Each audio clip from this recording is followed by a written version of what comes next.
Batteries fully charged. Launch ready for WWE Aftershock in 3, 2, 1. World Wrestling Entertainment Discussion is live. Cue host Owen Finch. Good morning, everybody. Welcome to the WWE Aftershock Extra Corner, whatever, Week 10. If I screw that up, it's 8:30 in the morning. Well, now it's almost 9 o'clock in the morning, and I've only been up for like a half hour. So, that's what happens when you only have a limited amount of time. We go by dates, so you could just say WWE Yeah. Aftershock Live. It's 3:13, by the way. But it's Week 10 at least. I'm here with Chris Dodd. How are you today, Chris? I mean, I asked how. Fine. I like how I asked how you are, but like the days just started for you. So it's like, I don't know how you could be good or bad. I think you're just kind of like in the middle. Doing swell. Yeah. But how does it feel we made it 10 weeks?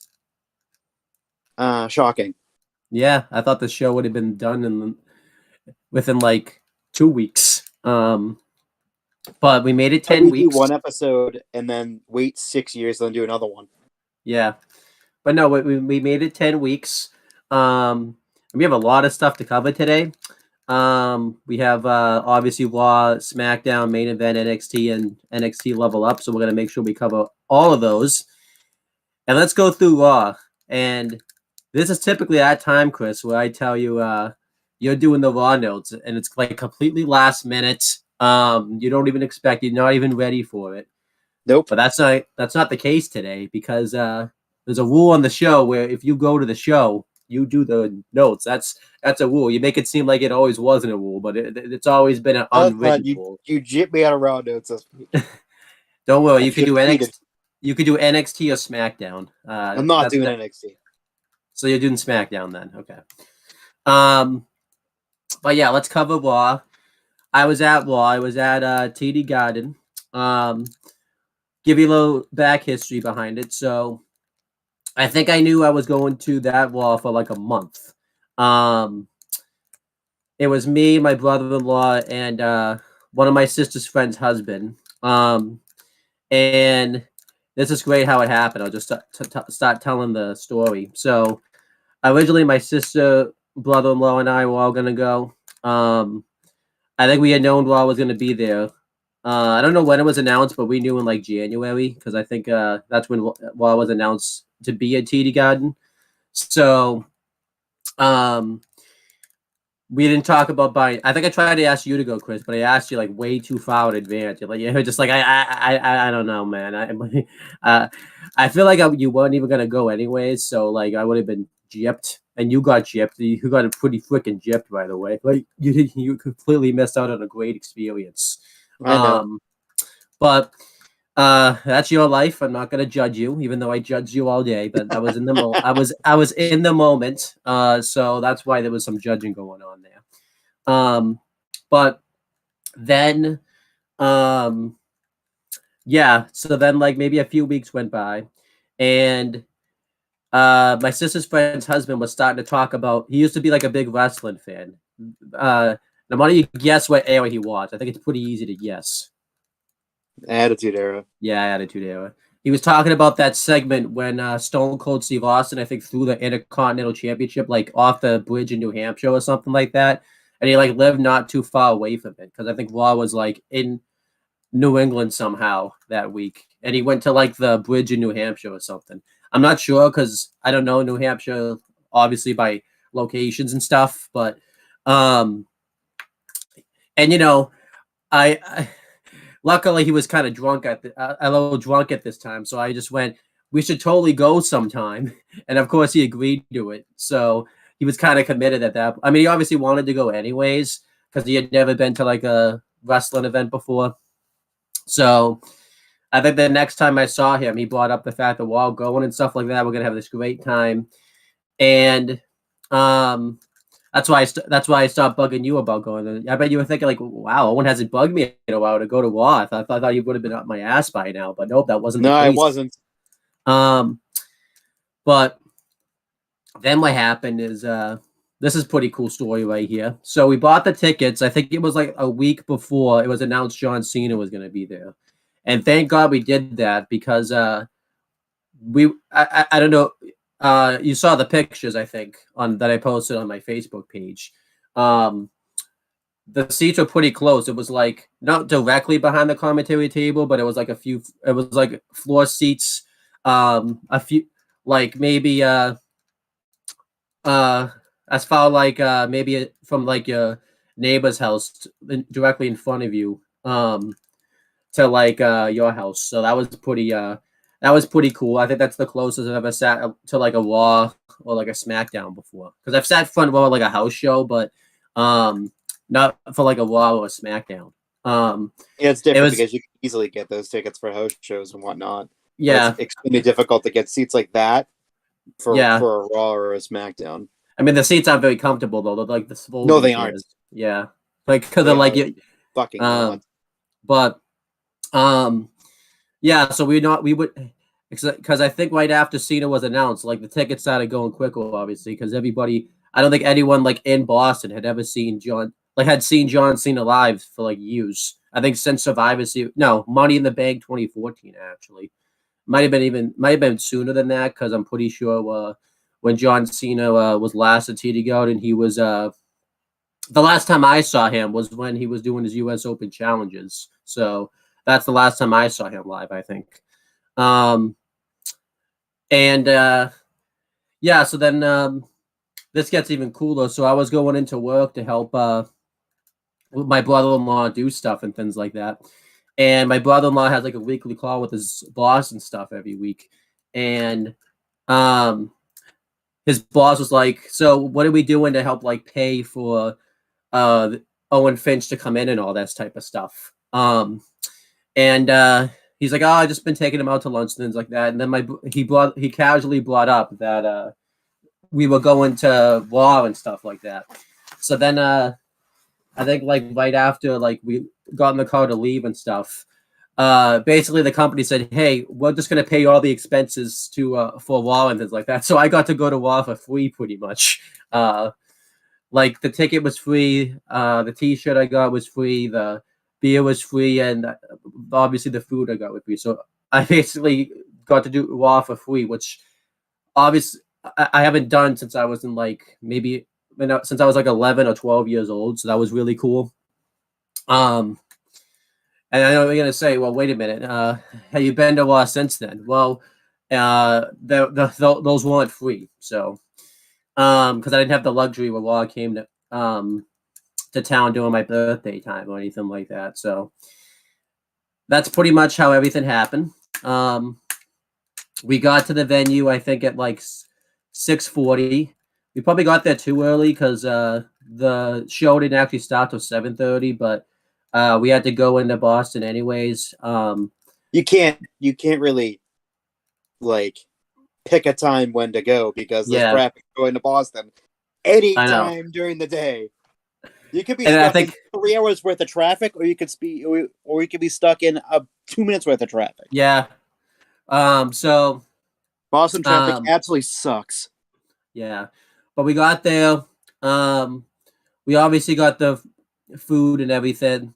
The t-shirt I got was the Sami Zayn t-shirt, the new Sami Zayn shirt. That's like, the Uso thin cross out and everything like that. And the show started at 7:30 because we got the main event tapings. And I'll go through those real quick. On commentary for it was Kevin Patrick and Byron Saxton. They didn't have like a theme song, so they were just kind of like out there because usually the commentator has theme songs played, but Kevin Patrick and Byron Saxton. I'm surprised Byron Saxton doesn't have one because he's been in the Corey company. Graves has one.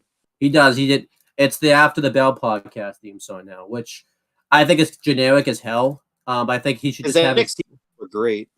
I know. I don't know why he just doesn't. I guess maybe because he doesn't really that gimmick anymore, so that's why he hasn't done that like theme. Because I think that's when because he came out with it didn't we go to a show or something and he came out to that song? Yeah. So, but the matches were Carmelo Hayes versus Akira Tozawa. So Steve Coakley was at this show and he said, I think someone's getting a call up soon, but he doesn't watch main event. They've been doing an NXT guy shows up. And I think the reason Carmelo Hayes was there is because he's from Boston. I don't know where he's from Boston. The only reason I know that is because he posted like on his Instagram page that he got to wrestle like in front of his hometown for the first time, or and since he signed with WWE and stuff. I wonder if he's been to like he's from Framingham. Okay. I wonder if he's wrestled at Top Rope. He probably has, and I just don't know about it. He has, and I know for a fact he has. Will you be going to Top Rope or something, Chris? Is something you're not telling me? I wish it was, but no. It's just everyone that's wrestled that's from Boston has wrestled in Top Rope. Yeah. But yeah, this match was really good to see live. It was really cool. Carmelo Hayes got a pretty decent reaction because he's obviously from this area. He won with the scissors kick off of the top turnbuckle, which is cool. He actually got to get a win on his hometown. And then the next match was Maximum Male Models with Maxine Dupree ringside versus the Good Brothers with Mia Yim ringside. Obviously, the Good Brothers got a pretty good ovation because it's the first time a lot of people in Boston have seen them live. Probably since the last time they were forever. Yeah, I don't even know because they weren't. I don't think they were at Survivor Series. I think they were at Survivor Series, but they didn't really do any. Like they were just like an AJ Styles corner when he wrestled Finn Balor. So like they hadn't really seen him wrestle. So I'm pretty sure it's Survivor Series. All they did was just like because AEW wasn't in Boston around that time. They were still in Daly's place.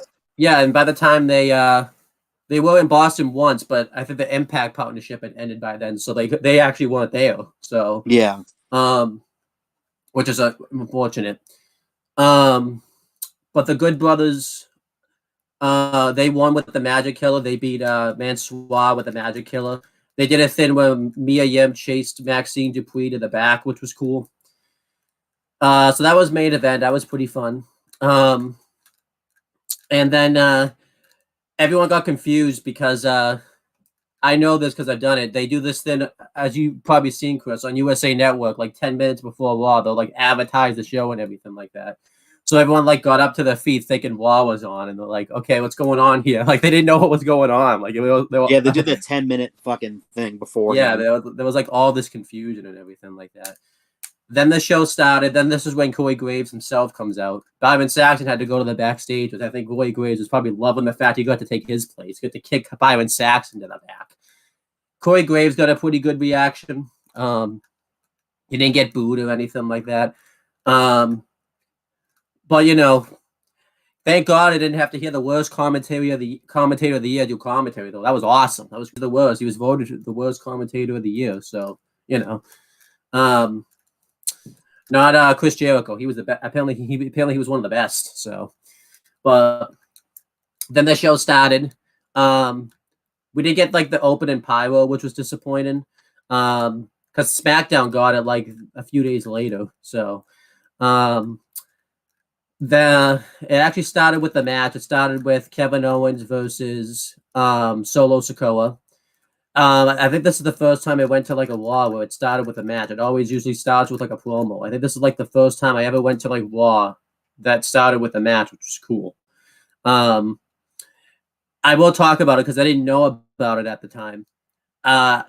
Earlier in the day, it was heavily reported that Vince McMahon was backstage. So I didn't read the news things about it because I didn't want the rest of the news sites, as you know, to like ruin my enjoyment going into Raw. So because I figured if I heard something like that, it probably wouldn't ruin it. But apparently Vince isn't allowed to just go backstage and hang out. Everyone had that worry that he was running things all day. They always do. Yeah. Honestly, we've done this for 10 weeks, and I think like 6 out of the 10 weeks we've had to talk about how Vince isn't running things. He was there to support John Cena. I think they legitimately said that he was nowhere. That's all he was doing. He wasn't even at Gorilla all that much. But they had those worries because it was this guy right here running the show. Right. Well, not obviously he's got shorter hair now, but it was that guy right there. But I almost actually put my Nakamura thing. Imagine he was running Raw that night. So, but yeah, huh? It would be a good. It would be a good show. It'd be a very hard-hitting show. But yeah. So Vince has a mustache now, which I don't know if it's true or not because I haven't seen any pictures with it. But whatever, he has a mustache. I literally don't know if it's true or not. Yeah. I like how it's like 50-50 online. Yeah, I like how everyone's reporting it like it's a big deal. Again, it's just those wrestling news sites trying to get their freaking clicks. So I haven't clicked at any of those things that said that Vince has a mustache. So, but yeah, so it started with Kevin Owens versus Solo Sikoa. It's sort of thin on the screen where Paul Heyman was telling Jimmy Uso and Solo, because Jay hadn't turned yet, where he wanted them to take care of the Sami Zayn problem and stuff. And I think he gave a warning to Jimmy Uso that if that problem's not handled, you're going to have a problem with the Tribal Chief on SmackDown. So yeah, this match was awesome live. Just really fun stuff. Eventually, Jimmy Uso caused the DQ, and they beat down Kevin Owens. Solo Sikoa go off the barricade. It had a splash, and Sami Zayn made the save. He attacked Solo and Jimmy Uso, and eventually he wanted to shake Kevin Owens' hand, but Kevin Owens just rolled out of the ring because he's not ready for that yet. He still needs time. And everybody went ballistic for Sami Zayn. They popped for him really hard. It was awesome. What'd you think of this? Loved it. Loved every minute of it. It was awesome. Then I'm just trying to find my pictures. I almost went to my notes, but my pictures are the notes. So I was kind of trying to go as long as I could without having to go through them, but it didn't really work out that way.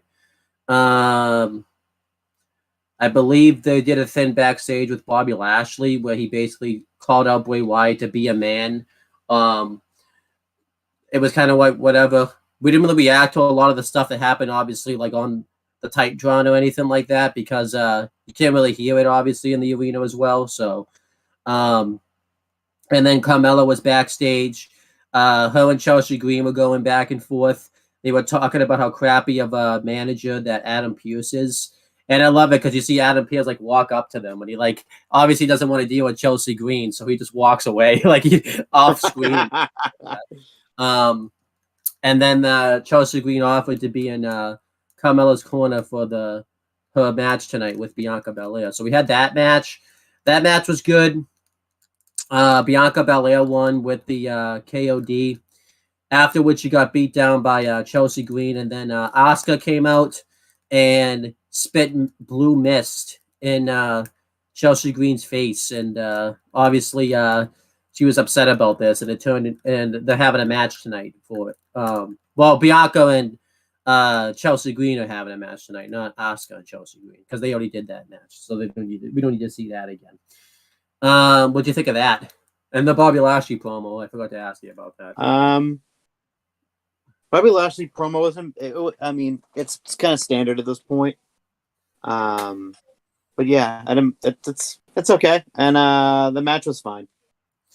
Then, I like Asuka fucking spit and mist in her face though. Yeah, it was good. And then Sami Zayn's backstage, and he comes up to Kevin Owens, and he basically tries to convince him again to, that he can't fight the Bloodline by himself; that they have to do it together. Because as you saw, you outnumbered anyways before I came out to make the save. And Kevin Owens says that he doesn't want to join up with them.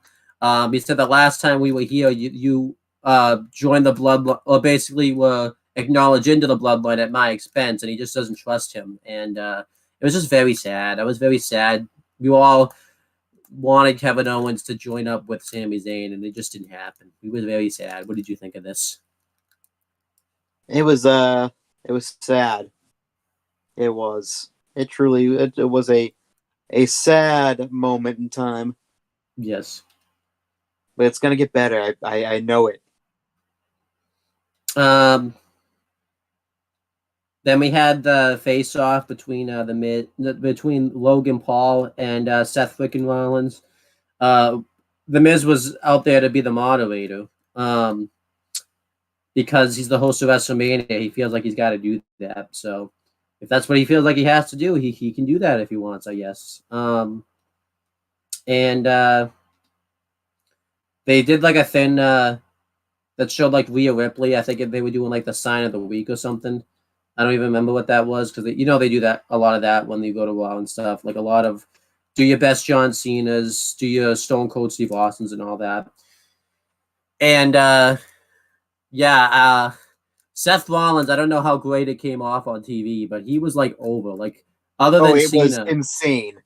Yeah, like they're like it was to the point where you couldn't hear Logan Paul or The Miz. That's how over he was. Like this is like the most over I think he ever was, like since I've been to Raw. They were just going crazy for his theme song. Because when he was there before, they still went pretty crazy for him, but he wasn't like a baby face or anything like that. Like everybody, I think and the place was packed anyways. Everybody in that arena was like singing his theme song.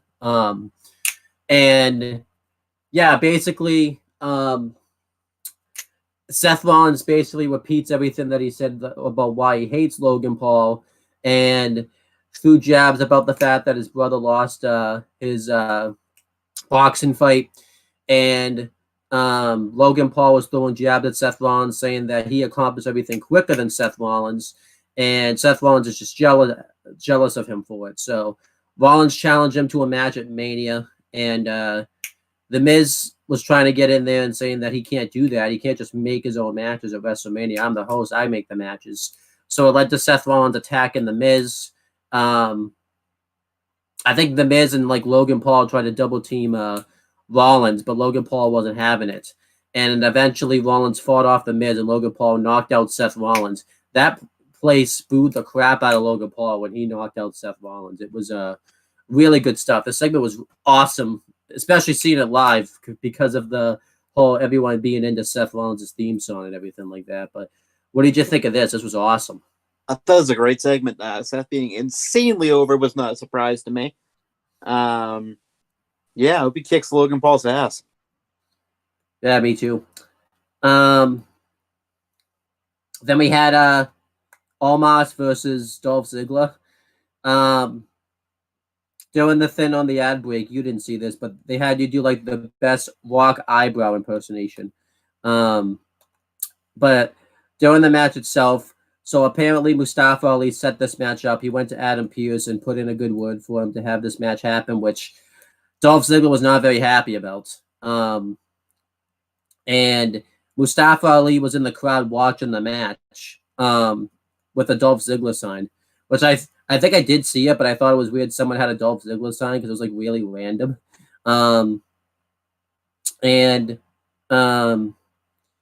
Yeah, this was a flicking squash. Dolph Ziggler got like no offense in. Omos just destroyed him. This was whatever. This was obviously building up Omos for Brock, and then MVP got on the mic and said that the gigantic freak Omos is going to put down the beast, which could very well happen. We'll see. What do you think of this? Dolph putting over guys. Yes. Then we had then we had Maximo male models backstage. Looking at somebody off camera saying that they could be the next model, and Baron Corbin thought they were talking about him, but they were not talking about Baron Corbin because he doesn't have the look of the model. But Maxine Dupree says that he has potential if he takes care of the short little problem in Chad Gable, which probably that when they heard that, they were probably like, "Oh, Vince is back, and they're making comments like that, because he was backstage and everything like that. But I'm going to tell you that was not the case because with what happens later, there's no way Vince was writing that show. But what'd you think of this backstage segment right here? I thought it was funny. Poor Baron Corbin. I know he can't get anything. He just can't do anything right. That fucking loser. Yeah. But Chad Gable should have won that match. Yeah. But if Vince is in charge, Baron Corbin would have won, and he would have been initiated into Maximum Male Models. Oh yeah, you're totally right. Right after the match too, they'll give him a fucking wig and everything. Yeah. Then we had Finn Balor versus Johnny Gargano. This match was awesome to see live. I absolutely loved it. It was honestly like watching a takeover match live. And eventually Judgment Day is outnumbering Gargano, and Edge's theme music kicks off, and Damian Priest and Dominic Mysterio go up to the entrance ramp and get ready to fight Edge, but he apparently came through the crowd. Probably, I don't think like my side, but like the left side, and he pushed Finn Balor off of the turnbuckle and allowed Johnny Gargano to hit one final beat for the win. And afterwards, Edge speared Gargano. I love this match live. I like what they did with Edge here. And I'm happy that Gargano got to get the win. It doesn't make Finn Balor look bad because he was screwed out of the win. So what do you think of this? I loved it. It was a great match. Like you said, it felt like a takeover match. I loved it. It was great. Then they announced that King and Queen of the Wind is coming back. Well, not, I guess, coming back, starting, I guess, because Queen of the Wind was never within, but essentially it's King of the Wind coming back, which I think is pretty cool. There was obviously big reports that this show was coming back. The thing that sucks is it's taking place in Saudi Arabia, which I'm not a fan of, but let's go. Yeah, the Saudis of the ring. Let's go. Something tells I think the thing we could worry about is that could, if Saudi's buying WWE, which probably won't happen, that they'll announce it on that show. And if that does happen, I definitely expect Vince to be back if Saudi buys them. So that's the only thing I'll say. What do you think of King and Queen of the Wind coming back? I think it's going to be fun. It's a fun tournament. I like it. I don't care where it is. It could be in the sun. I don't care. I'm going to watch it. It's going to be. Well, you can't watch it if it's on the sun. Everyone will be dead. So then I'll be the king and queen of the ring. And then Byron Saxton interviews Edge and said that he's going to call Finn Balor out face to face. So there you go. He's going to call him out face to face. What do you think of that? It's going to be good. It's going to be good. Then we had Piper Niven versus Nikki Cross. This was a really fast match. Not as fast as the almost Dolph Ziggler match, but nobody was into this match. They had Nikki Cross just lose. It was really weird. We didn't really understand it. And we just did not care about this match at all. We were kind of like whatever about it. What did you think of this? I didn't mind it. I guess it's one of those matches. It's not as good live as seeing it there. So yeah. And then Rick Boogs is backstage. He's talking to a production guy, and Elias comes up to him and he asked Rick Boogs if he took any notes, but he didn't have his notepad because why would he take his notepad if Elias wasn't doing anything this week? And Elias basically says that he was trying to be a teacher to him and show that you have to sometimes go up to the biggest and baddest superstar to take it to them. And he tells him to go to Bronson Reed and say that he wants to fight him. Read my lips. So Rick Boogs goes to Bronson Reed, and when he comes back, Bronson Reed comes over and says, you want to fight me? I'll fight you next. No, he says to Elias, actually, you want to fight me? I'll fight you next week, and walks off. And Elias is just like, Boogs, what'd you say to him? He's like, I read your lips. You said you wanted to fight him. I took your advice. And Elias is just like pissed about this because that's not what Elias wanted at all. It completely backfired. I thought this was great. I loved this. It was awesome. It's so funny. I loved it. There was an interesting thing that happened during this segment, though. I obviously didn't see it because I was on the watching it off the Titantron. I had to go back and watch this segment again, and I'll tell you why in a second. On like the right-hand corner in the background, you saw Cody Rhodes and Kevin Owens having a conversation with each other, probably about Sami Zayn, who knows? And that was interesting right there. I kind of, I like, that's the one thing I've loved for the Triple H show is those things you have to pay attention to backstage like that. What did you think of that little thing that you saw Cody Rhodes and Kevin Owens have a little chat with each other? It's interesting. I liked it. It made a whole lot of sense. Yeah, because it looks like he's trying to get them together. Yeah, that was cool. But there was a reason I went back and watched this segment, because during this segment in the arena, you might have heard about it. I posted in the chat afterwards. There was a drunk fan that was getting into a fight with the police officer. He was like a section behind us, and he came in and he was like, I think he threw a super kick at like one of them, and it took like 6 officers to finally detain him and like throw him out of the arena completely. They had to like pick him up. And I watched the segment back because you probably heard, Chris, the audience was like going crazy like doing this segment. You were probably thinking, oh, they must really be into this Elias Rick Boom storyline.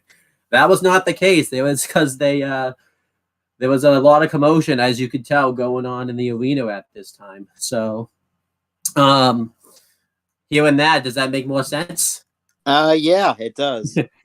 So I remember I posted in the chat afterwards. This is what happens when you don't go to walk. I did say I wasn't going to judge you though, but here I am already judging. But I even posted Steve Coakley. Did you see that? And he's like, "Yep," and that guy's never coming back. So, then it was time for John Cena to return. And I think the fans didn't expect it to happen at this point, because even though it said John Cena would turn in next, because they were dealing with that commotion, they didn't see that was in the graphic next. So that's why I think fans went a little bit more ballistic. I mean, even though they knew Cena was returning, they just didn't expect it to happen at like that moment. I think they thought it was going to happen like in the main event, not the show, because that had already happened. I mean, that could happen someday. John Cena returns on main event. Just think about that, Chris. That could happen someday. So, and I wouldn't watch it. Yeah. And this is the proof that this is in the Vince era and not the Triple H era. Because if Cena returned in the Vince era, he would have been like killing time and just saying all these things and all that type of stuff. That didn't happen here. Before he could even say a word, Austin Theory interrupted him, and Austin Theory's jaw jacking with John Cena. And this time I used that right. There was no repeat of WrestleMania 24 retro. And he wants to face John Cena. He offers a WrestleMania challenge for him to face John Cena for the United States Championship at WrestleMania. And John Cena says no. He says that Austin Theory isn't ready for a spot like that because he's been watching Austin Theory, and says that he hasn't been very impressed because he gets into these big spots and he can't follow up on them.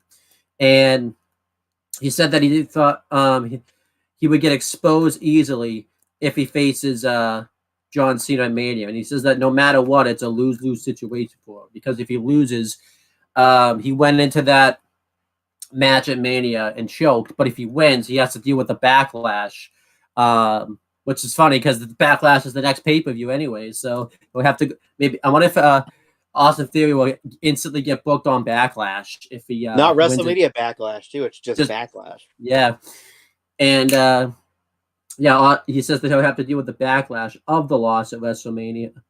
No, of the win at WrestleMania from the fans. And John Cena compares himself to Austin Theory because when John Cena came on and showed Ruthless Aggression, he was almost fired right afterwards. And he said that the same thing could happen with Theory. And Austin Theory convinces John Cena, saying that, what about your catchphrase? You'll never give up catchphrase. Are you giving up on the fans? And this forces John Cena to... He asked the fans if he should do the match, and obviously we all cheered. And everybody agreed to do the match. And John Cena says that he's going to expose him so that he doesn't have it in his head, in his gut. And and he doesn't have the balls, and he obviously hits Theory's balls and then walks off. And we'll sack that. Then before Cena leaves, he brings out Cody Rhodes and puts him over as like the next star in the business, pretty much. Which I wasn't sure if this was something that like aired on TV. I thought this was something they did like after they went to commercial break, but apparently this did make TV. It did make TV. It was weird. Yeah. But, you know, I guess this is the only time they'll get, maybe Cena thought this was going to be the only time he would have a chance to do this. So maybe do it now. But it's kind of weird because, like, they're not doing a match with Cody and Theory, obviously. So it's kind of weird they did this. Unless they do, like, a match next week. But I just don't think they're going to do a match right now since they can't have Theory lose right now and they can't really have Cody lose right now. So I don't know. The thing was, too, what they were saying on the ramp was that Cody wants to have a match with John, but John doesn't know when he's going to wrestle next. Yeah. So that's still up. It could happen, but yeah. I don't know. John says he's very little time left in his career. That makes me very sad. Yeah. But he's earned his retirement coming up with the next probably year or so. But yeah, this segment was awesome live. Everybody was really into it. I loved it. What did you think of it? I thought it was great. And again, the people who were booing him before are now cheering him. I know. What a fucking surprise. Because he's not there anymore. So, obviously, we have to talk about the big thing is everyone's saying that Cena buried Theory in his promo. And to be honest, he did, but that was the point of the freaking promo anyways. Like, I like how people... Huh? To humble him. Yeah. And it can make things even better if Cena does put over Theory. Or if they could do a thing where Cena wins and Theory has to, like, you know, get over the hump or something like that. So, yeah, I liked this segment a lot. Then, let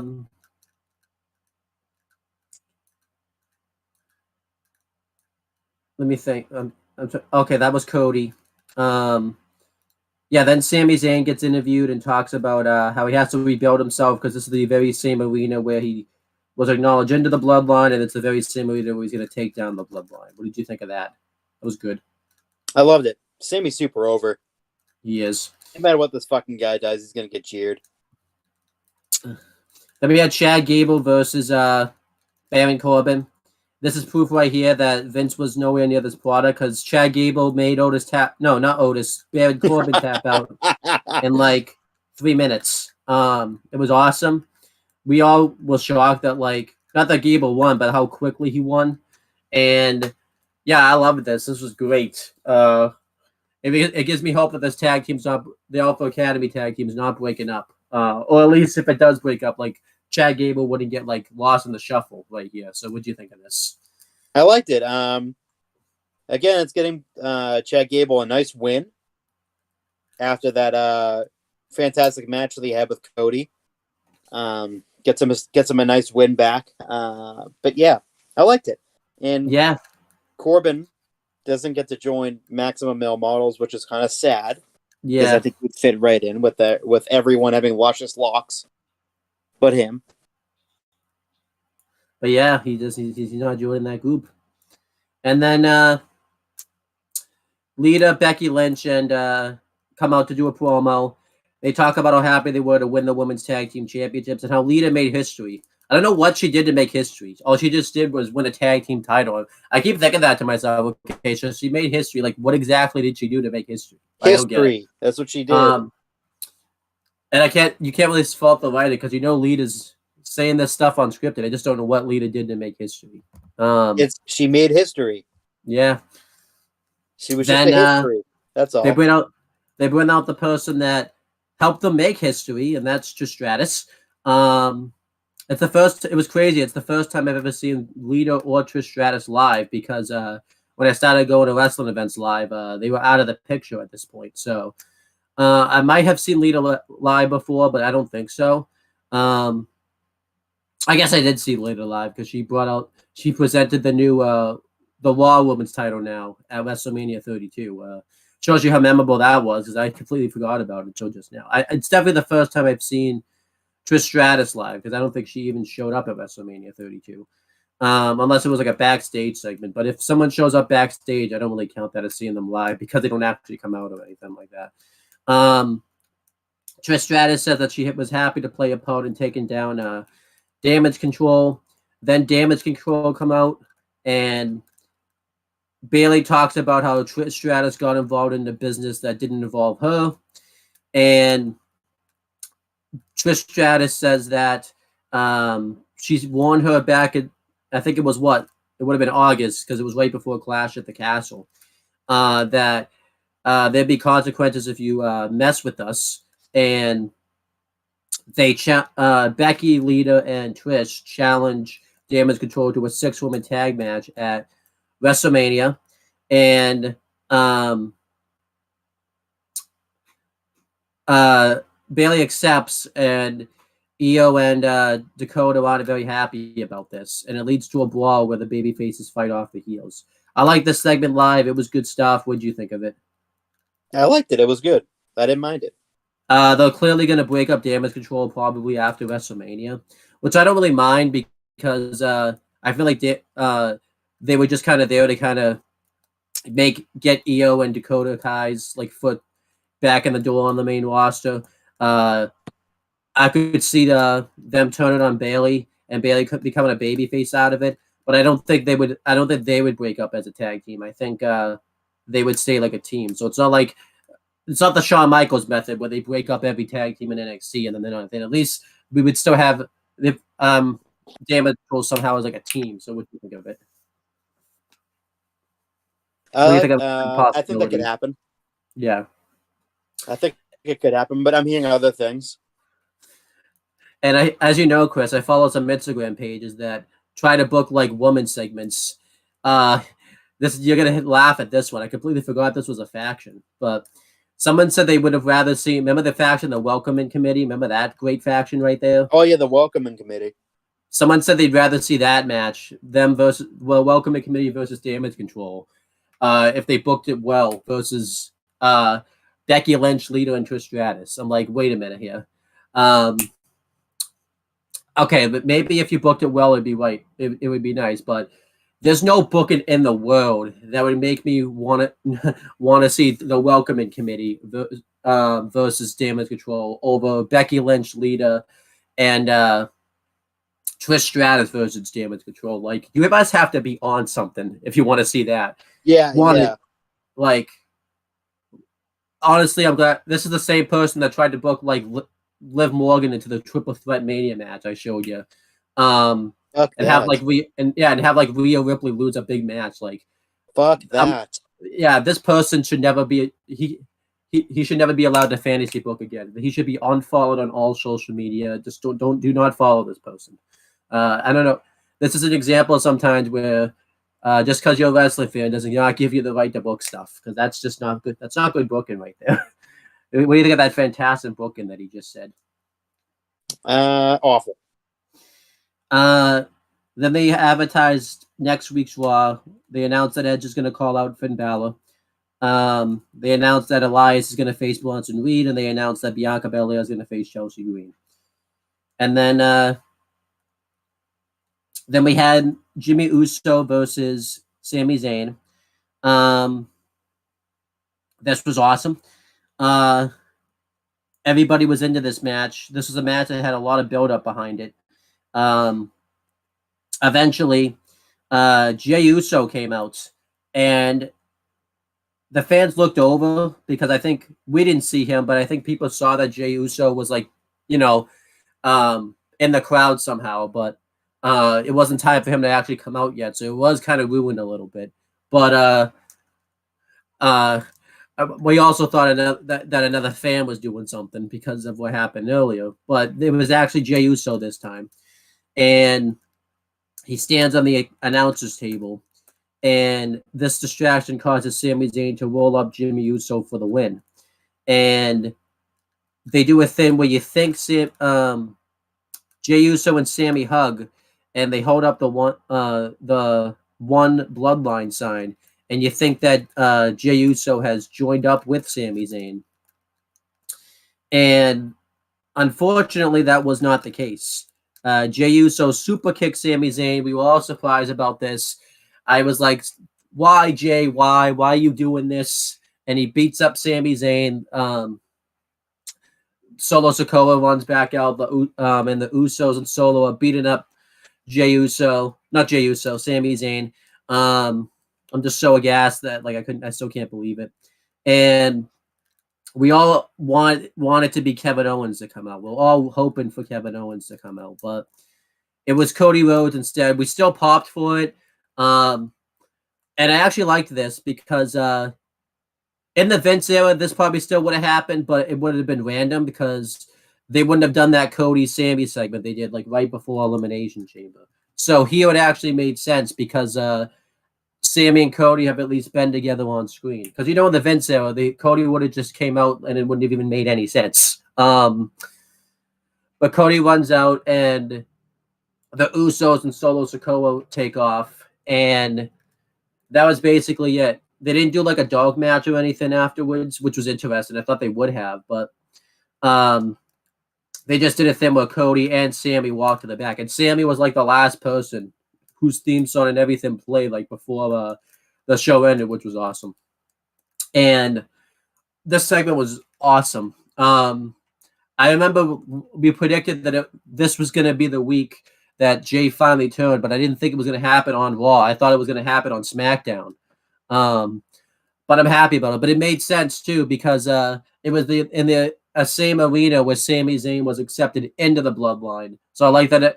I was basically there for Sammy being accepted into the Bloodline and essentially Jey turning on Sammy. So I thought it was a full circle moment right there. But what did you think of this? The segment was outstanding. I knew it was coming sooner rather than later. Because we're only a few weeks out from WrestleMania now. So yes, it's got to happen with the next week or so. 2 weeks. Yeah. For the Kevin Owens Sami Zayn reunion. But yeah. I love Cody coming out. Made a whole lot of sense because of that little interesting nugget they put in earlier in the show. And Cody just there to protect him. He likes Sammy. He sees friendship in Sammy. Yes, he does. Didn't want to see him get beaten down because it's good guy Cody. Remember when AEW fans said the crowd was going to turn on Cody? Oh, they turned the heat up on Cody. That's for certain.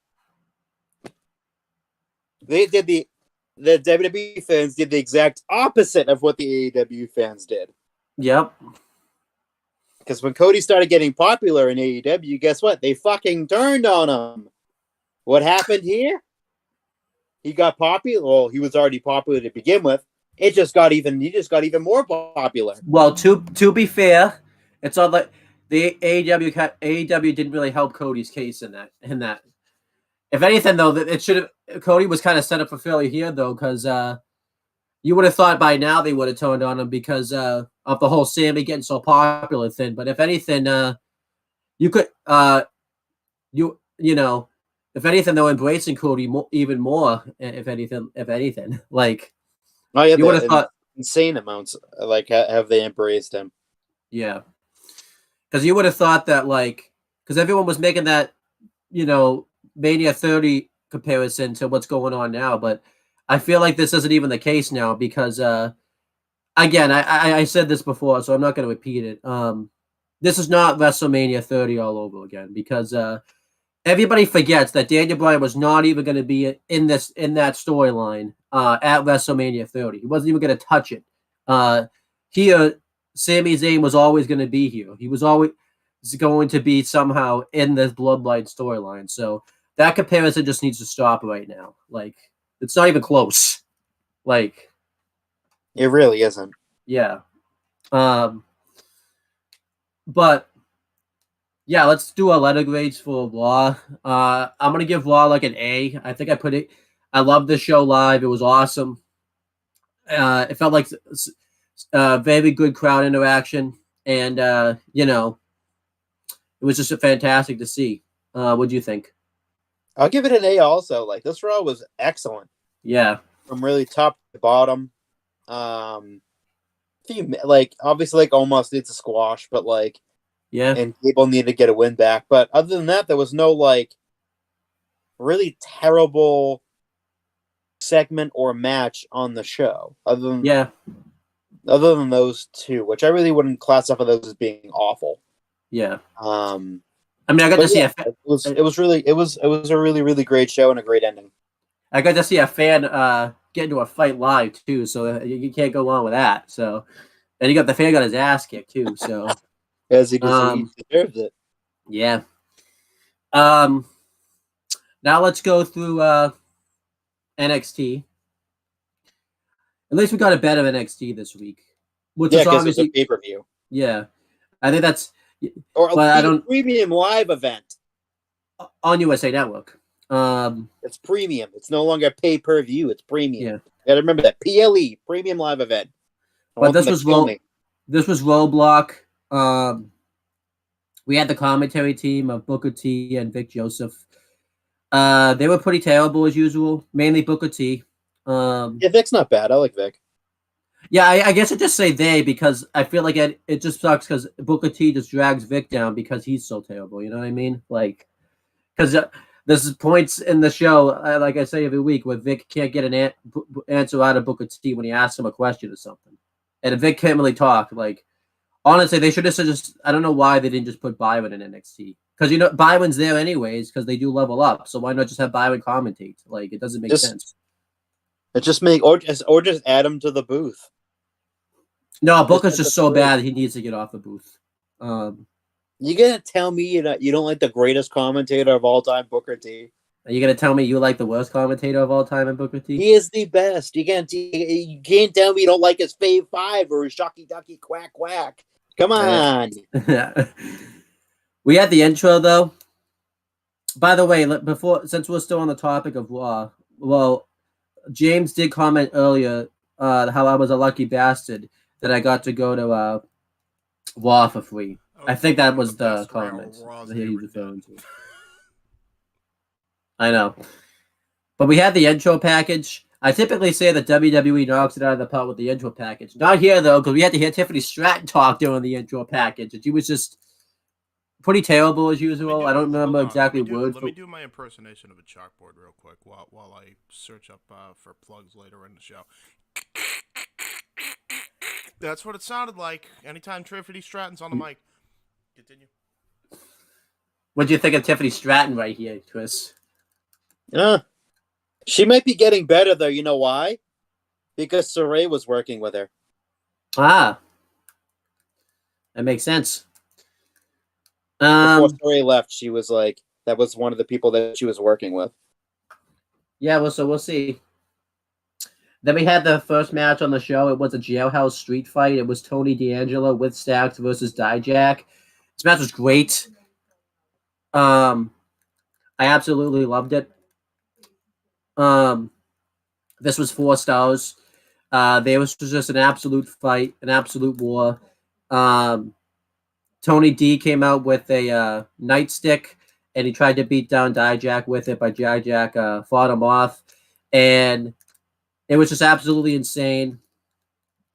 Poor Stacks, he got murdered in this match like that. Like, he was just getting destroyed. And eventually it leads to the finish where Dijak hits the Feast Your Eyes onto Tony D, and he puts him in the jailhouse. And before he can lock the door, Stacks chops in front of him, and he gets the door shut on him. And during this, you see it in the replay later. You see Stacks hand him the nightstick while he's blocking the door, and this allows Tony D to hit Dijak with the nightstick and put him in the jailhouse and lock the door behind him.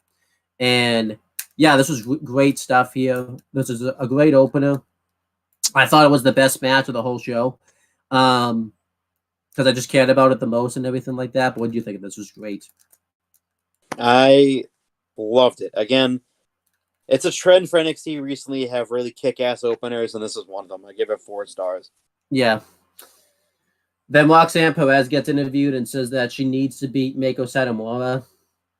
And talks about like how it's going to define her career and everything like that. This was pretty okay.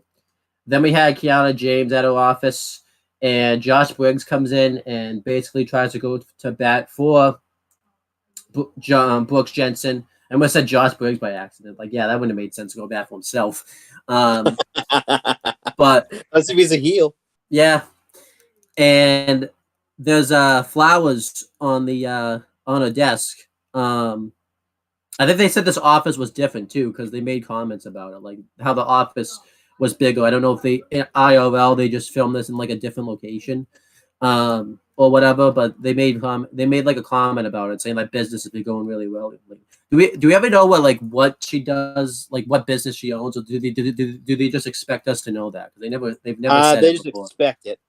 Okay. Yeah, we see that there's a flower on the desk, and we're meant to think that Brooks Jensen sent the flowers because it has like Kiana's name on it, but it never says whose it's from. And she quickly hid that note in that notebook. Yeah, and then but yeah, eventually Josh Briggs he's eventually able to convince Kiana James to call Brooks Jensen. And then they leave, and that was really it. They didn't really do anything else. I still don't get what she was doing working. I guess at because I think it was at 8:40 at night at this point. It looked like she was still, it didn't look like she was like closing up or anything like that. Like it looked like she was still like the business was still open. It's like what are you doing at 8:40 at night in a big business like that? Like I don't know what's banging going on. Dudes. Apparently. What do you think of these segments right here? The Roxanne Perez one and the Kiana James one. Roxanne Perez is nice. It sets up the match, obviously. She looked very heelish in that promo, almost desperate. Yeah, which was bizarre because at no point to date has she ever cut a promo like that. And Kiana James is it's interesting. Because we know where it's going. Yeah. No tag teams ever. Then we had Gallus and Pretty Deadly have a face-off. Gallus won a fight Pretty Deadly, and Pretty Deadly stayed on that perch that Elias was thrown off like that in the very beginning of the pandemic era shows. I like how that's how I refer to that because that's the only way I remember that perch. Is that Elias was thrown off. I guess he really wasn't thrown off though. It was like an edit, but he was thrown off of it though.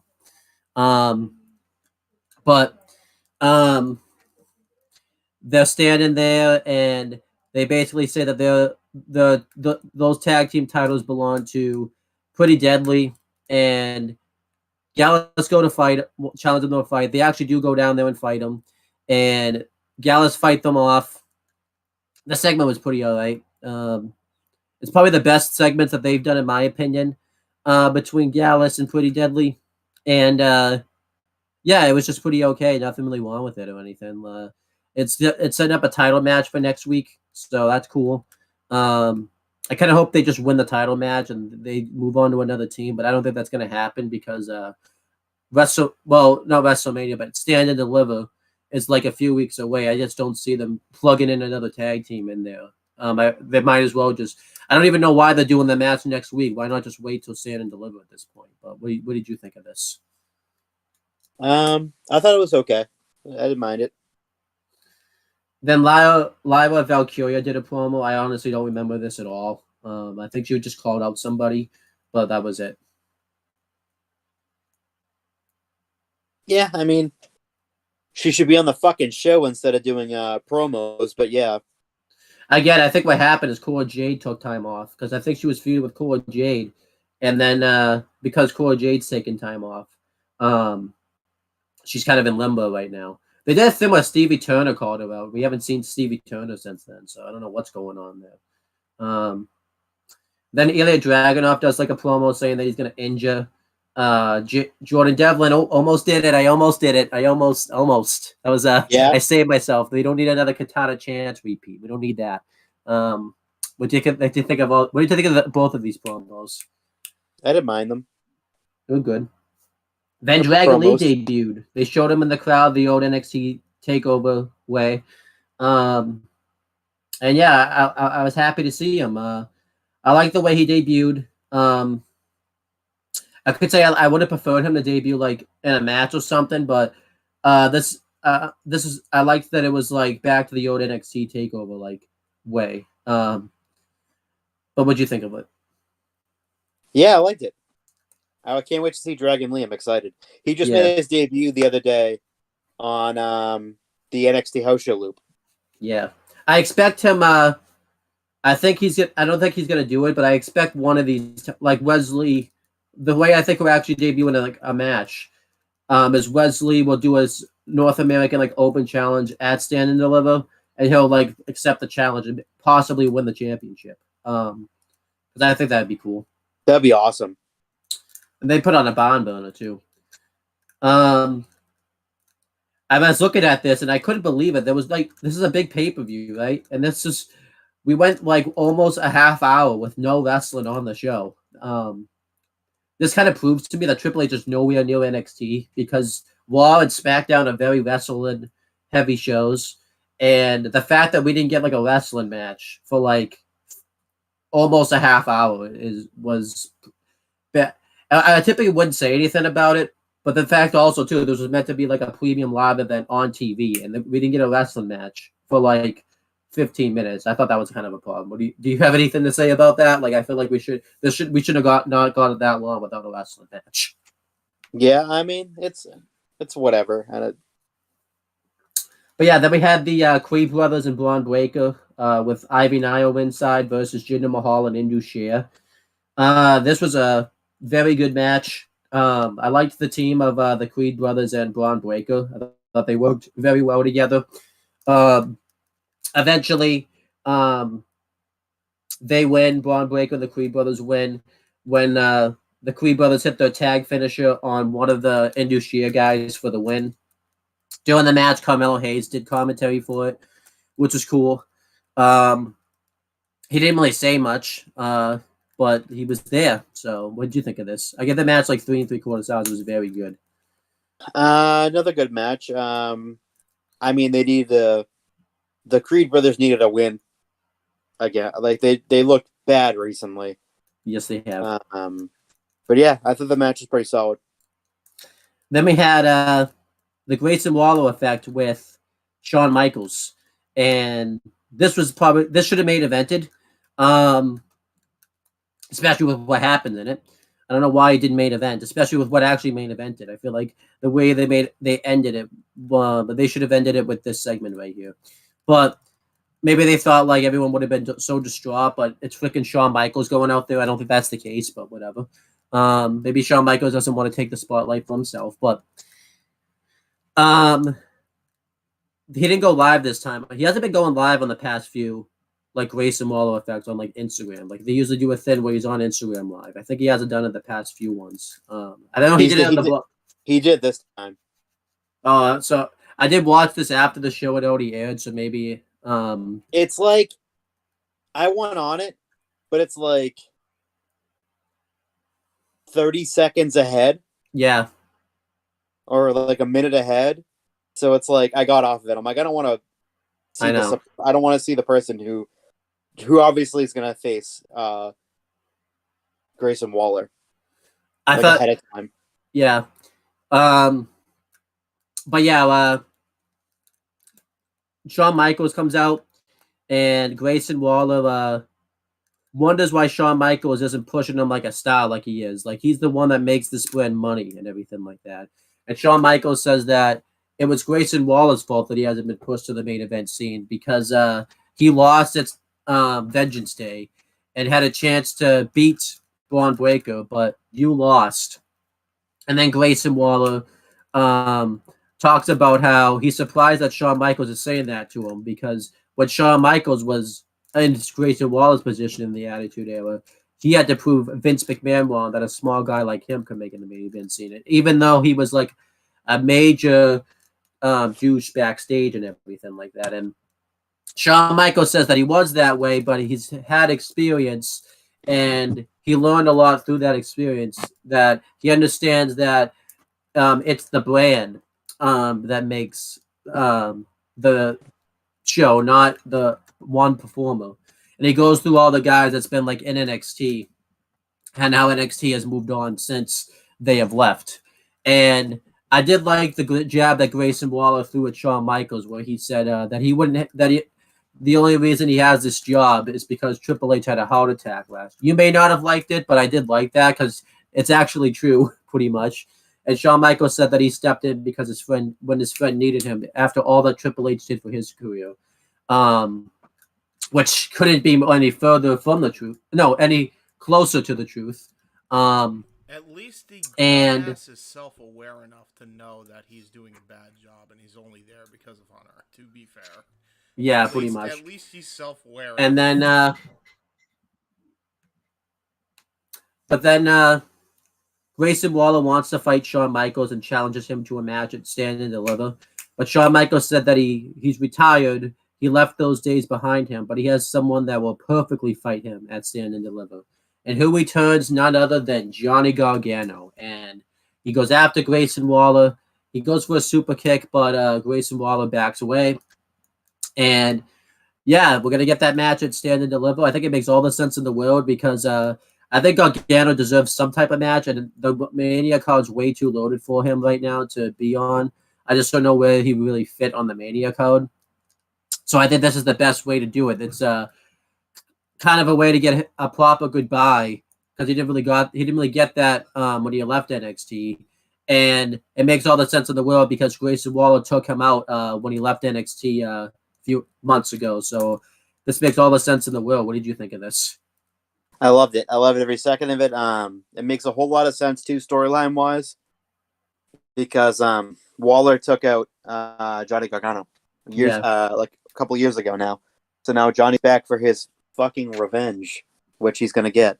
This is why I wish last year they would have booked Waller versus Ciampa instead of Tony D versus Ciampa, because that would have because then this match would make even more sense. But they didn't do that. Do you guys a little sub tangent here, but I just want to bring this up quick, and then you guys get back to it because you're making good time. Have you guys seen the cards for everything going on during WrestleMania week and how stacked everything is? Yeah, I've seen like most things. Yeah, everything. This, honest to God, is maybe, I'm not even using hyperbole here, the best week. This is the best Mania week I think we may have ever had. Because I think the best. It like Impact Multiverse United is having their show. That fucking card's stacked. Ring of Honor is having their show. That card's stacked. NXT Stand and Deliver. They're stacking that to the freaking gills, which shocked the hell out of me. And then you got Mania, which is getting stacked by the minute. Yeah. Like, this may be the very best week that I think WrestleMania week has ever had. And I think the thing I like about it, the thing I like about it the most is it usually WrestleMania is like the worst thing that they announce because it, like, everyone goes to Mania anyway, so I think they don't really. Just everybody putting their best foot forward, which I fucking love. If you're a wrestling fan of any freaking brand, like, this is such a great time, like, because everybody's busting their ass. It doesn't feel like anybody's half-assing it here. Correct me if I'm wrong. I think the only wrestling company that's like not doing a show is probably NWA. But let's be honest, I don't think NWA would draw all that well. Good damn reason. Yeah, they would have stunk the joint out wherever they had it. Yeah, it wouldn't even sell. No way. Anyway, that's all I wanted to say. I'm looking forward to Mania Week. It's happy. It makes me a happy. One more thing, James. I always love when I watch NWA and they go to they do their pay-per-views and they make it like a big deal that they showed out the venue. When you see the venue's not even that big that they sell out. Like, it's like, is that really a big deal? Like, bro, it's funny you mentioned that because the guys and I were talking about this. I was with the WYW crew, the Indie Force, basically. I'll just do it to simplify it for people, right? I'm with Casey and Mike and Nikos. We literally talking about this on the ride home.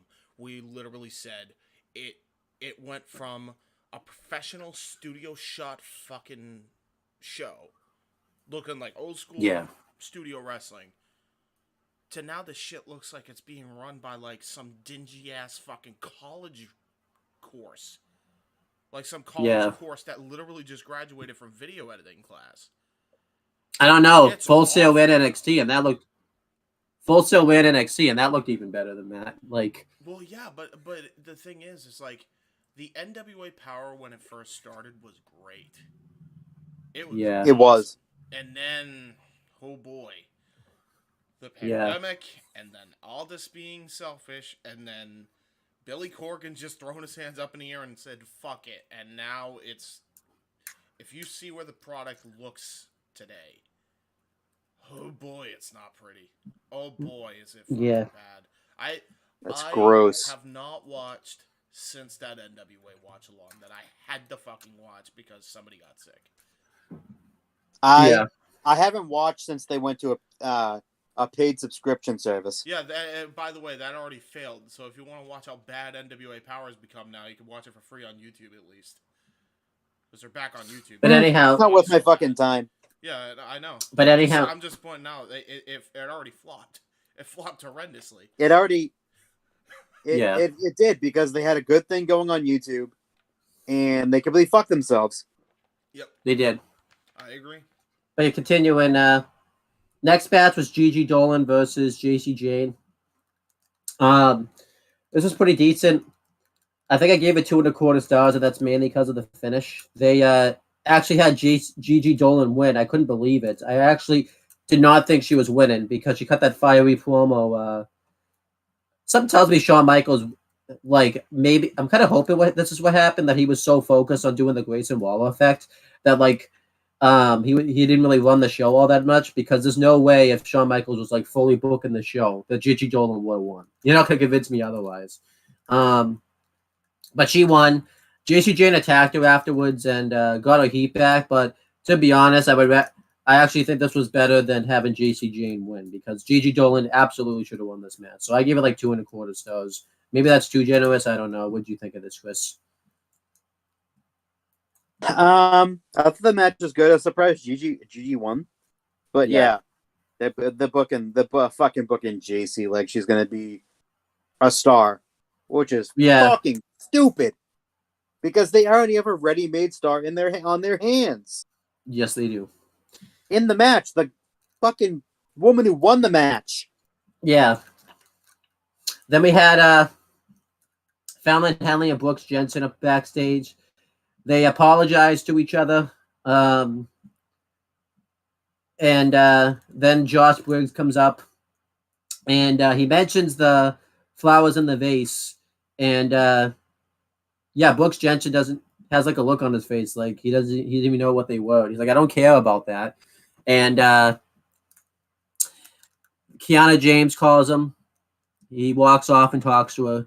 And we find out that I guess Brooks Jensen didn't send the flowers. So now Josh Briggs is on Fallon Henley's side, and they just have to find a way to prove it to Brooks Jensen, which they're going to probably fail to do. So, and she's probably going to have like some type of out, like that somebody else sent the flowers. But this segment was awful. She's fucking other dudes. What did you think of this segment? This was terrible. It just gets worse. Yeah. Worse and worse by the day. Then Braun Breaker comes out to do a promo. It was weird because like the commentators were talking, and then like his music doesn't go off or anything. He just comes out. He said he wasn't scheduled to be out there. I like how he wasn't scheduled to be out there, but like it's like he was they didn't really treat it that way. Like it's like they expected him to be out there anyways. Like there was no surprise that he was out there. But he talks about Carmelo Hayes, how he's been really impressed with them, and he calls him out. And Carmelo Hayes comes out. They talk about how they both been like the standard bearers of NXT since they rebranded it, and how they were going to be the guys. And they talk about how they've been like watching each other. They've been really impressed with each other. and they say that they want to tear the house down for the NXT Championship, and they basically set that match up for Stand and Deliver. The segment was pretty good. I didn't really get like as hyped about it as like other people did, mainly because I think it should be Grayson Waller versus as champion. But this segment was pretty good. It was also kind of weird because they acted like they were both like baby faces, but Carmelo Hayes is clearly a big heel, so some tells me they're gonna start off the baby face route in like the final week of NXT or something. Like great Carmelo Hayes is gonna like completely turn on him and stuff. What would you think of this? I thought it was good. I liked it. Then Tyler Bate and Thea Hale backstage. Tyler Bates playing Peacemaker, trying to help Thea Hale overcome her fears of schism. And Chase U come up and get ready. And Tyler Bates says that she is ready.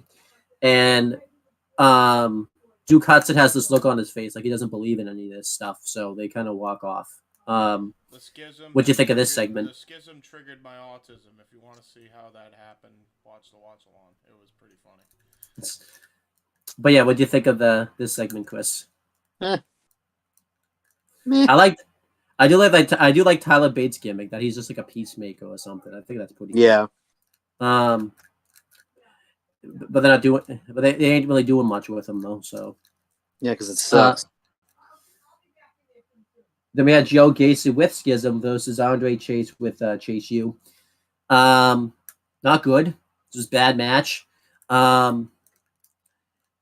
It's mainly on Joe Gacy. I feel like Joe Gacy, I don't know what's going on, but like ever since Vince retired, like he's like really dropped in quality. He's in a bad faction. His wrestling hasn't been as good lately. Maybe Joe Gacy isn't as good as we thought he was. I don't know what happened. But eventually he won.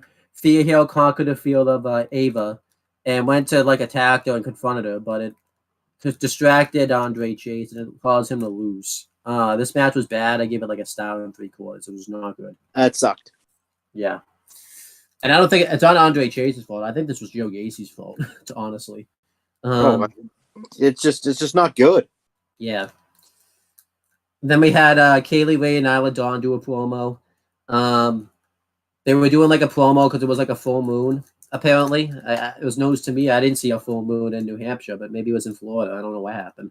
But they're basically doing a promo on all the tag teams in NXT. The three tag teams they have left in the women's division. I think it's like Ivy Nile and Tatum Paxley and Katana Chance and Kaden Cowder. And yeah, I don't understand this. They didn't really make me care about it, so it was kind of whatever. Then Chase U's backstage and they're teasing a breakup. We've talked about that before. And Wes Lee gets interviewed and he announces that he's having another open challenge next week. And they tease like Axiom's going to accept. But what do you think of all these segments right here? The Chase U breaking up's pretty obvious. Kind of sucks. Not kind of sucks. It does suck. I don't know why they're doing it. Well, I should say, I don't know why Shawn Michaels is doing it. Yeah. There's not enough tag teams. Number one. And number two, they're breaking up a very popular tag team that is super over for no reason at all. Like, why can't they just stay together? I know. Why did they have to break up? Stupid. Because it doesn't seem like that. It doesn't seem like that they're just going to break up Duke Hudson and Andre Chase. It seems like the whole faction's going to break up too. It's not like that's really stupid. Like it seems like Chase U is like going to be not a thing at all anymore. Like it's just so dumb. Yeah.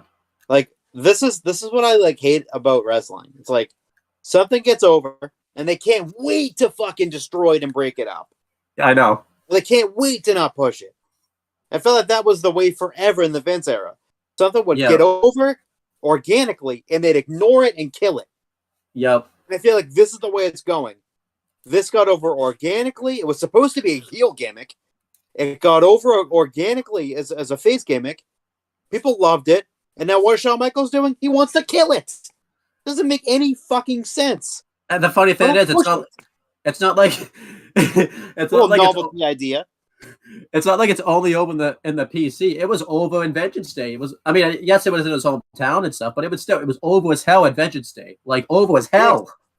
Yeah, and that's the exact opposite for the blandest tag team in the history of professional wrestling, because they went under the whoop whoop whoop whoop in North Carolina, and no one did a goddamn thing. But what happened when Chase? Fucking sound. They came out to crickets, and they're still laugh hysterically. and they're gonna end up, and they're still gonna be together after that show. Like, yeah, they're still gonna be out. They're gonna still be together after they came out to literal no reaction. No one was making a fucking sound at Vengeance Day. They came out to fucking literal crickets. But Chase U comes out to a not even crickets, because crickets make noise. Nothing. There was zero crowd reaction. But they Chase came out when you have your TV on mute. That's what that sounded like they came out to. But Chase U comes out to like a big reaction. They're getting broken up, like not even long after that. Like, doesn't make any sense. I know, I don't get that at all. Just when like two cuts them and starting to gel in the groove, Shawn Michaels goes, we're done with this. Can you imagine, by the way, if Shawn Michaels thing I can break up? Brooks and Jensen, that's the next thing. Exactly. Brooks and Jensen, here we go. And then what's the next? Hey, this got to work organically. People like, Bull Buchanan's son. People like Josh Briggs and Fallon Henley. Hey, let's just add Kiana James and make them become tag team champions and then break them up 3 weeks later. Well, that's a great idea. Let's do that. What's the next thing? Next thing you know, the fucking Creed brothers are gonna have a breakup. Okay, no, you asked wipe our hands with that. Here we go. No, you asked what the next thing was. Toxic Attraction. They broke up next. Toxic Attraction too. Yeah, they were dumb, but they got broken up. Just like that, a YouTube short's been created. Continue, Chris. By the way, Chris, one more thing. Typically I know how I like when we ask what's next. Usually we don't know. We just like, oh, what's this? I like how I just mentioned like 3 things that were next. Like it's usually bound to happen. Here we go. Here comes the breakup of the Creed brothers and Diamond Mine. Here it comes. Remember they were teasing that for. He hates tag teams. Remember they were teasing that for a while too. By the way, they were teasing the breakup of the Diamond Mine. Actually, you forgot one other thing. Damon Kemp out of the Diamond Mine. Remember that happened? They kicked him out of Diamond Mine. Yep, they couldn't have him there. So you know what? So he could job to everyone else. Nice. Yeah. It's so bad. Okay. By the way, there's a tag team. They just wrestler who was like him and Gable were great collegiate wrestlers, champions. Yeah. And then he comes in as Damon Kemp. Yeah. And what happens? Jobber. Yeah. Literal jobber. Yeah. Imagine if Shawn Michaels was booking the Sami Zayn and the Bloodline storyline. That would have Jobber. Don't Sami Zayn would job out instantly. Yeah, don't put that out. Instantly. Yeah. This is so bad. Chris, listen. Do you want me to cheer you up? Because I have something that could at least cheer you up. Nothing can in this moment. Yes. I hate Shawn Michaels. I as agree. The booker. I agree. I'm right there with you. But I have a solution to your woes right now. Okay, there is one good thing on NWA, and I think you owe it to yourself to check this hot little thing out. You like women? You like hot women in wrestling, right? You know. Don't all red-blooded Americans? Exactly. Look up Real N Markova and thank me later. Maybe, yes. Yeah. You know. But anyhow, let's continue. Let's all right, yeah, continue. The main event was I always like how it's NXT, by the way, that like makes the show go on. You ever notice it's on Raw or SmackDown? We get those pretty. It's always NXT. We spend the most time talking about. Yeah, because it's garbage. I know. Why can't we? I like when we focus more on the negative things than the positive things. So, but we had the main event. It was for the NXT Women's Championship. It was Miko Satomura versus Roxanne Perez. This was great. They did a lot of things where Roxanne Perez took a lot of blows to the back of the head and things like that, and eventually she won with a roll up. And afterwards, she fainted. completely collapsed, and you knew this was a work because the medics didn't get out there. Like they took their sweet ass time getting out there. I don't know if you watched the exclusive. That's even funnier because I think it's on the thing, but it's even funnier in the exclusive. Like Shawn Michaels was out there, and he was just getting pissed, like telling everyone to howie and all that type of stuff. It was just hilarious. So to be honest, like I feel like because of Shawn Michaels, I didn't feel the way I should have felt. Like we were meant to all be like speechless and things like that, but Shawn Michaels just made it like a laugh. I just didn't get why they ended the show with this because I feel like the fans did not know how to react. This should not have closed the show. I think the reason they'll say is Shawn Michaels say, well, we wanted the fans were going to be speechless. Like, I don't care if like Roxanne Perez legitimately had this happen. They still would have gone crazy for Johnny Gargano's return because it was that good. I don't know why they didn't close the show. Especially, too, because that was, like, the biggest thing they were advertising for, like, weeks. So, I feel like the segment itself, I really didn't know how to feel about it. I really hope they're not doing this segment just to make it look... Because Tiffany Stratton is probably going to be the next challenger. Just to make, like, Tiffany Stratton look like a legitimate contender to Roxanne Perez. But I like the match. I wasn't personally a fan of that closing angle. I just thought it was weird. And, again, I didn't really feel like as distraught as I should have because Shawn Michaels was just making me laugh. So what do you think? The match itself was great. The after was not. Why do they? Well, why? Yeah. Why are we doing this?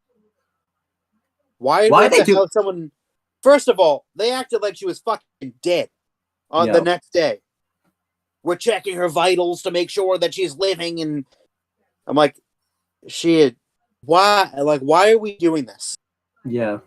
Like, why couldn't we just have, Roxanne win, emotional, that's our hero, looks up to her, hug, fade to black, over.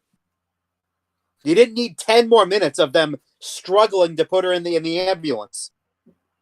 Hurry up. Let's go. First of all, the ref checked on her, and then he called for help, and then they slowly made their way down to the ring. The other referees did, by the way, not medical professionals, the other referees. Yeah. Then, after they determined that she was unconscious, they determined then the medical professionals were to come out and have her be attended. By the way, good thing these people weren't there when Joey the King Lawler had his heart attack in 2012. He would have fucking died on the floor. But I think I realized this. I know James told me it's a football reference because this happened recently. I honestly think Shawn Michaels is trying to relive his career through his book because I have a few reasons for that. The breakup of Toxic Attraction was the Rockers breakup. Now, you correct me if I'm wrong. I think there's another. I guess like Roxanne Perez winning the belt out of nowhere. I'll give that one kind of a pass because they had to do that kind of quickly, anyways. I'm pretty sure they did like Grayson Waller's a lot of Shawn Michaels when he was like younger and stuff. Younger cocky Shawn Michaels.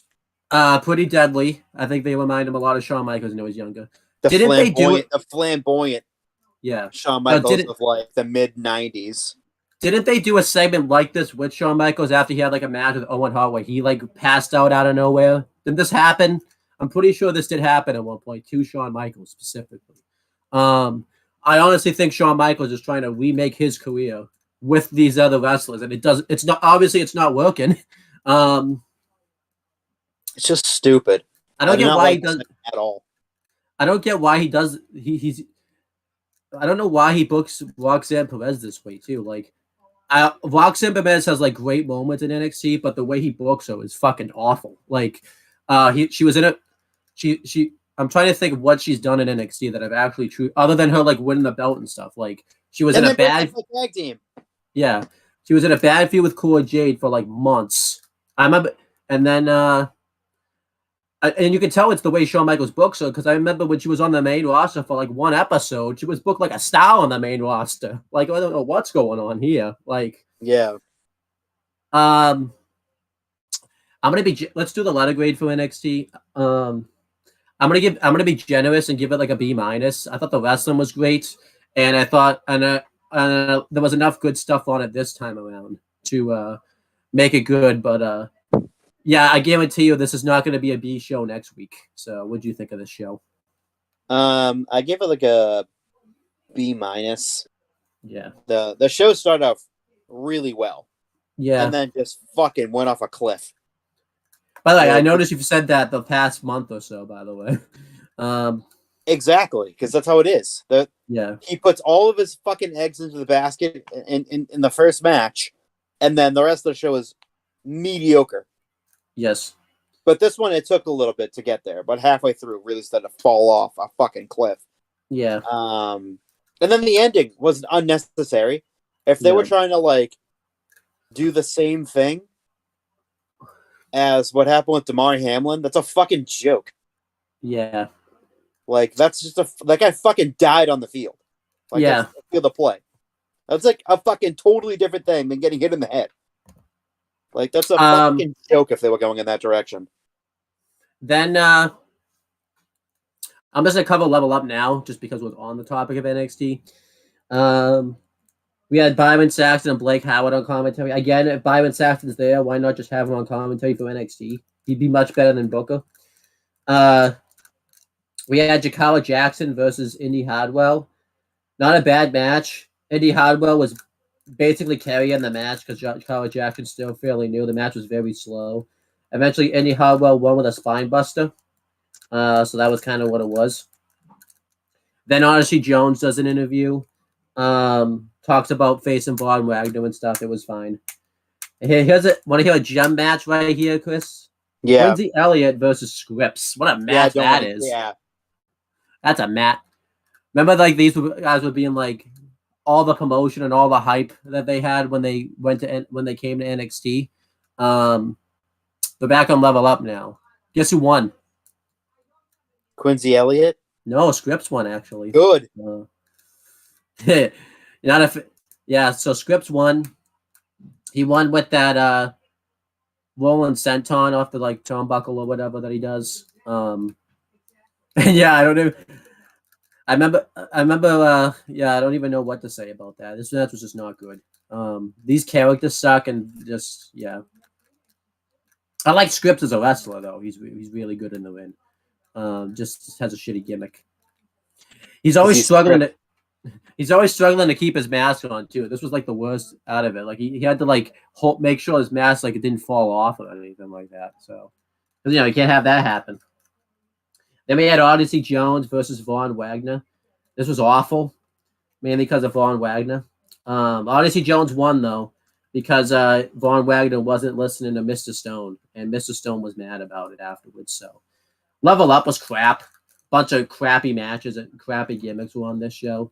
And you could say, well, they're just learning. But explain Odyssey Jones versus Von Wagner. Von Wagner's been doing this almost 2 years now, and he hasn't gotten any better. If anything, I think he's gotten worse. But I don't understand how you have a guy like Odyssey Jones and he's not on the show every week. But it's whatever. Do you want to take? Let me send you the SmackDown notes, and then you can take us through SmackDown. What if I don't want to? You want to? Trust me. What if I don't want to because you took Raw away from me, so now I'm depressed? You can level next week, and everyone's happy. But that's next week. This is this week. This week was taken from me. Yeah, you should have gone then. You could have done the Raw notes. Fine, I'll do SmackDown. I just sent them to you. I know you did. I can see it. What is SmackDown? I don't know what that is. Who's Wade Barrett and who's Michael Cole? I don't know who they are. You know who they are. Who's Paul Heyman? Never heard of him before in my life. Because you don't do the SmackDown notes. Is that why? Yeah, I don't even know who these people even are. What is this show? Take us through SmackDown. So SmackDown literally happened. Literally on 3/10/23. It literally happened. Not figuratively. Literally happened. What time that day? Like specifically? At 8:00 p.m. Eastern Standard Time. Until when? Until 10:00 p.m. Eastern Standard Time.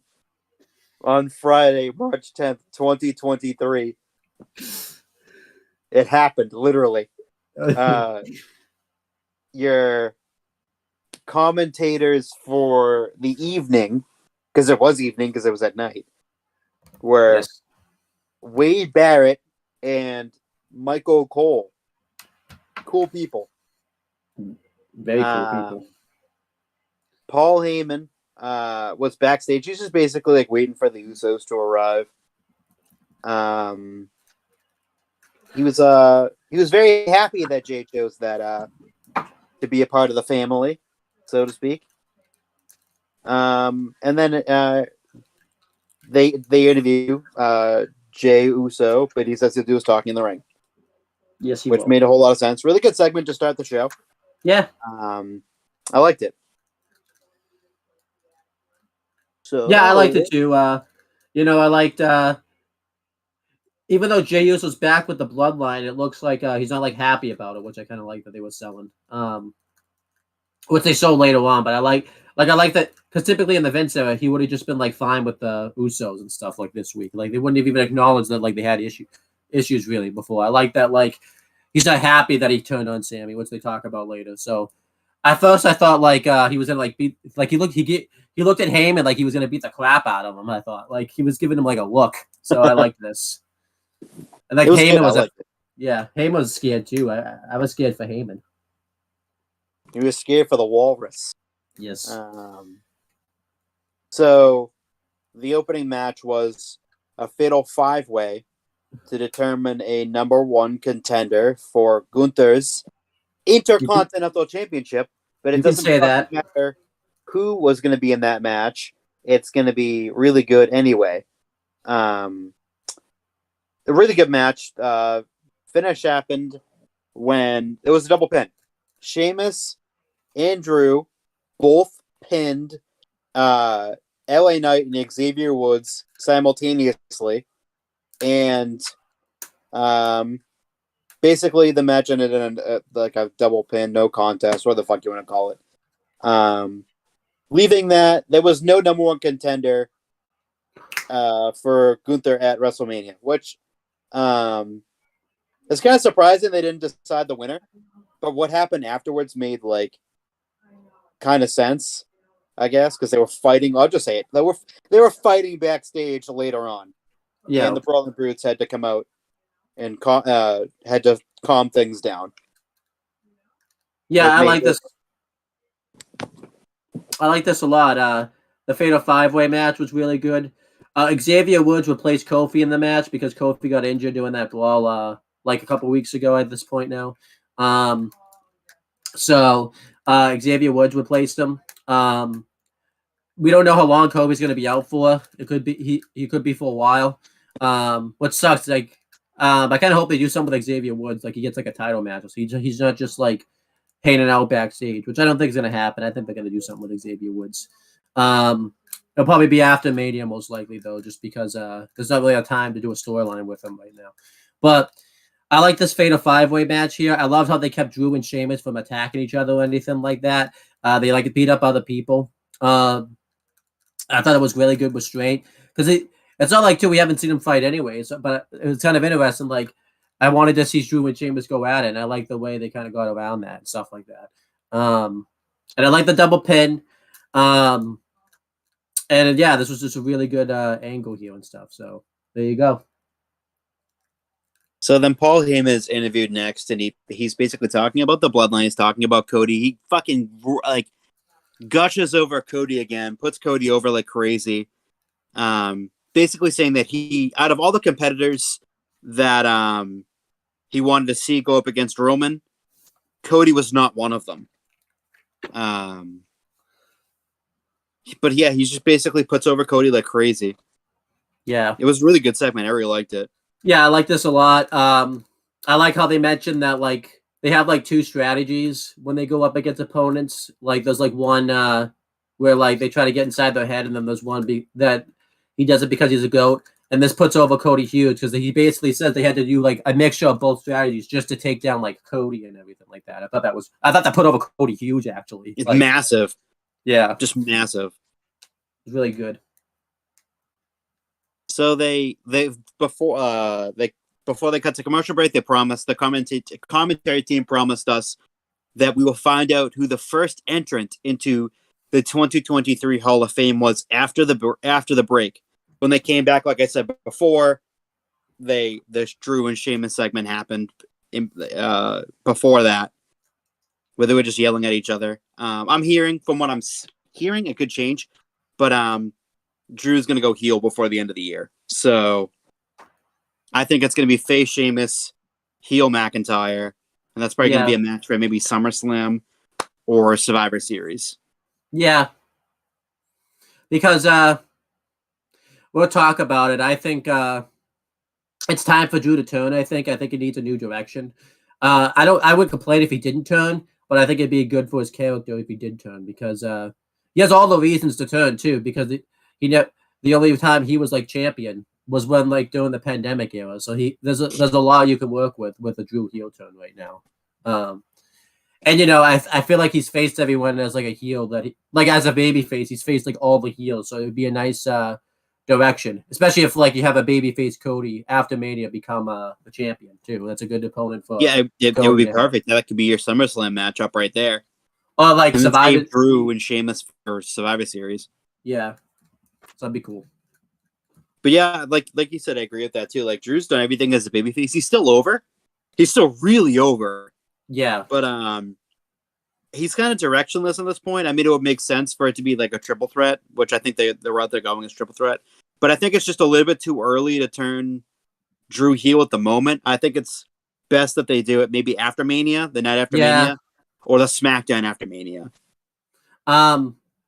Especially too, like even though he's faced these people I would love to see like a face Kevin Owens versus like a heel Drew McIntyre, or especially like a face Sammy versus a heel Drew, because they obviously fought before, but I feel like it would be cool to see the dynamic switched up and everything like that. So yeah, I agree. It would be interesting. Yeah.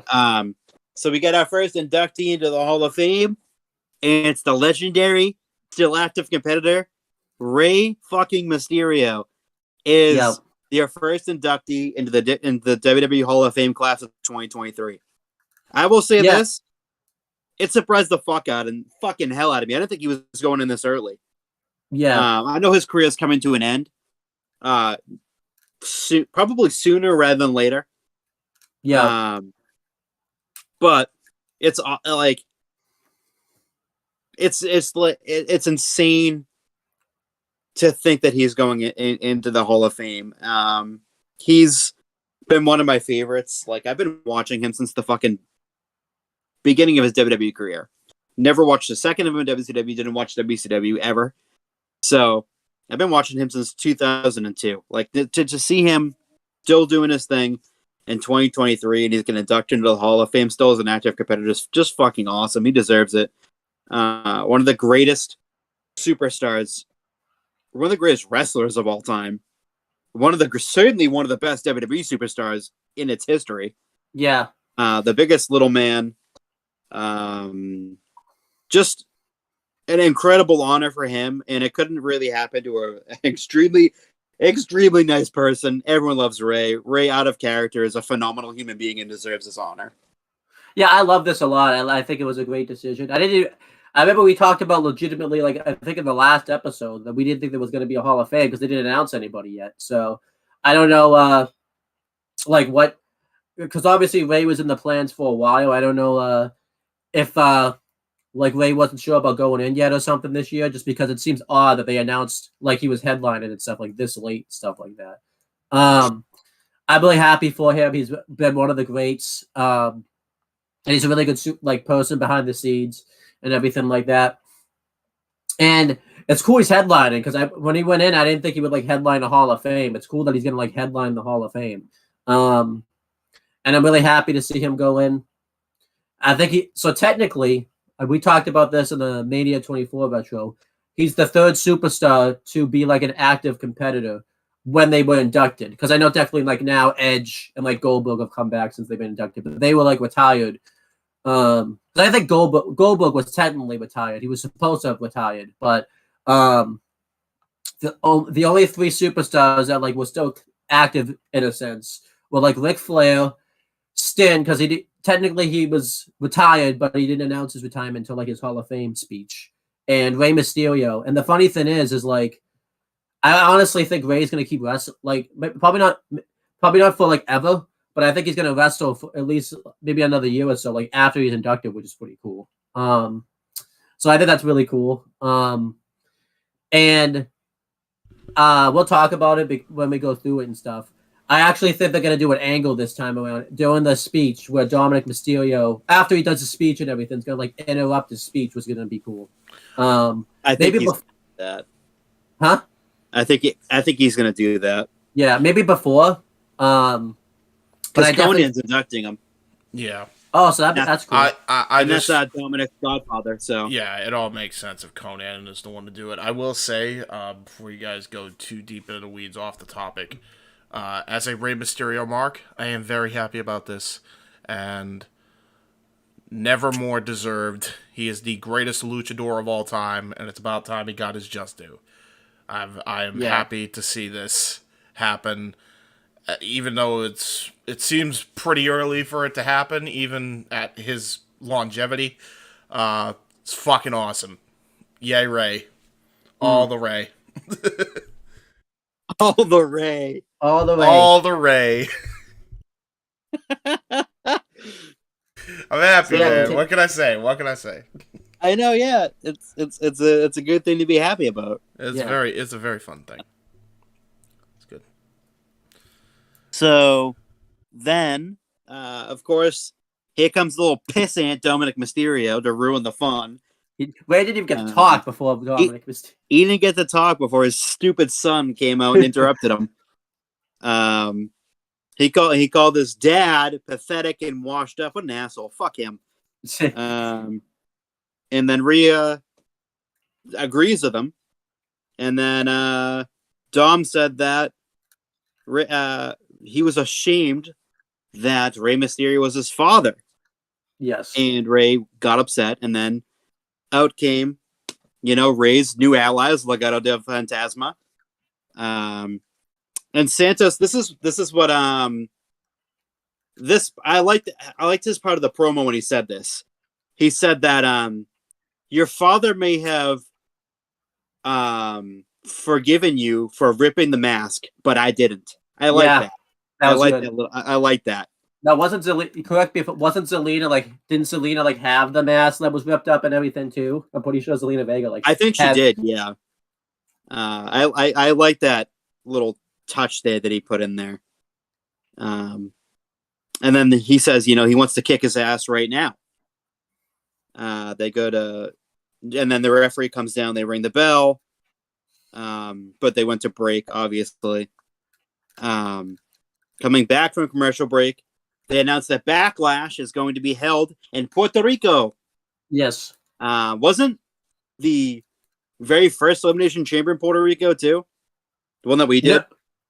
Oh, you mean the retro?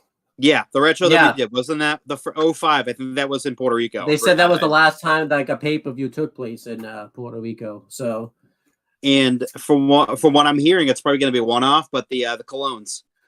Yeah. Carlos and Carlito are both, they're trying to get them on the show just because it's in Puerto Rico, which is awesome. Yeah. Because of how huge the Colognes are in Puerto Rico. Yeah. But we're back from commercial and Judgment Day, and the match has started. Santos is going crazy. And Judgment Day winning. Which kind of surprised me a little bit. But Mysterio got the pin against Cruz del Toro, baby. Let's go. Back, and then post-match, Dom was on the mic saying he basically wants fucking Ray to beat the shit out of him, essentially.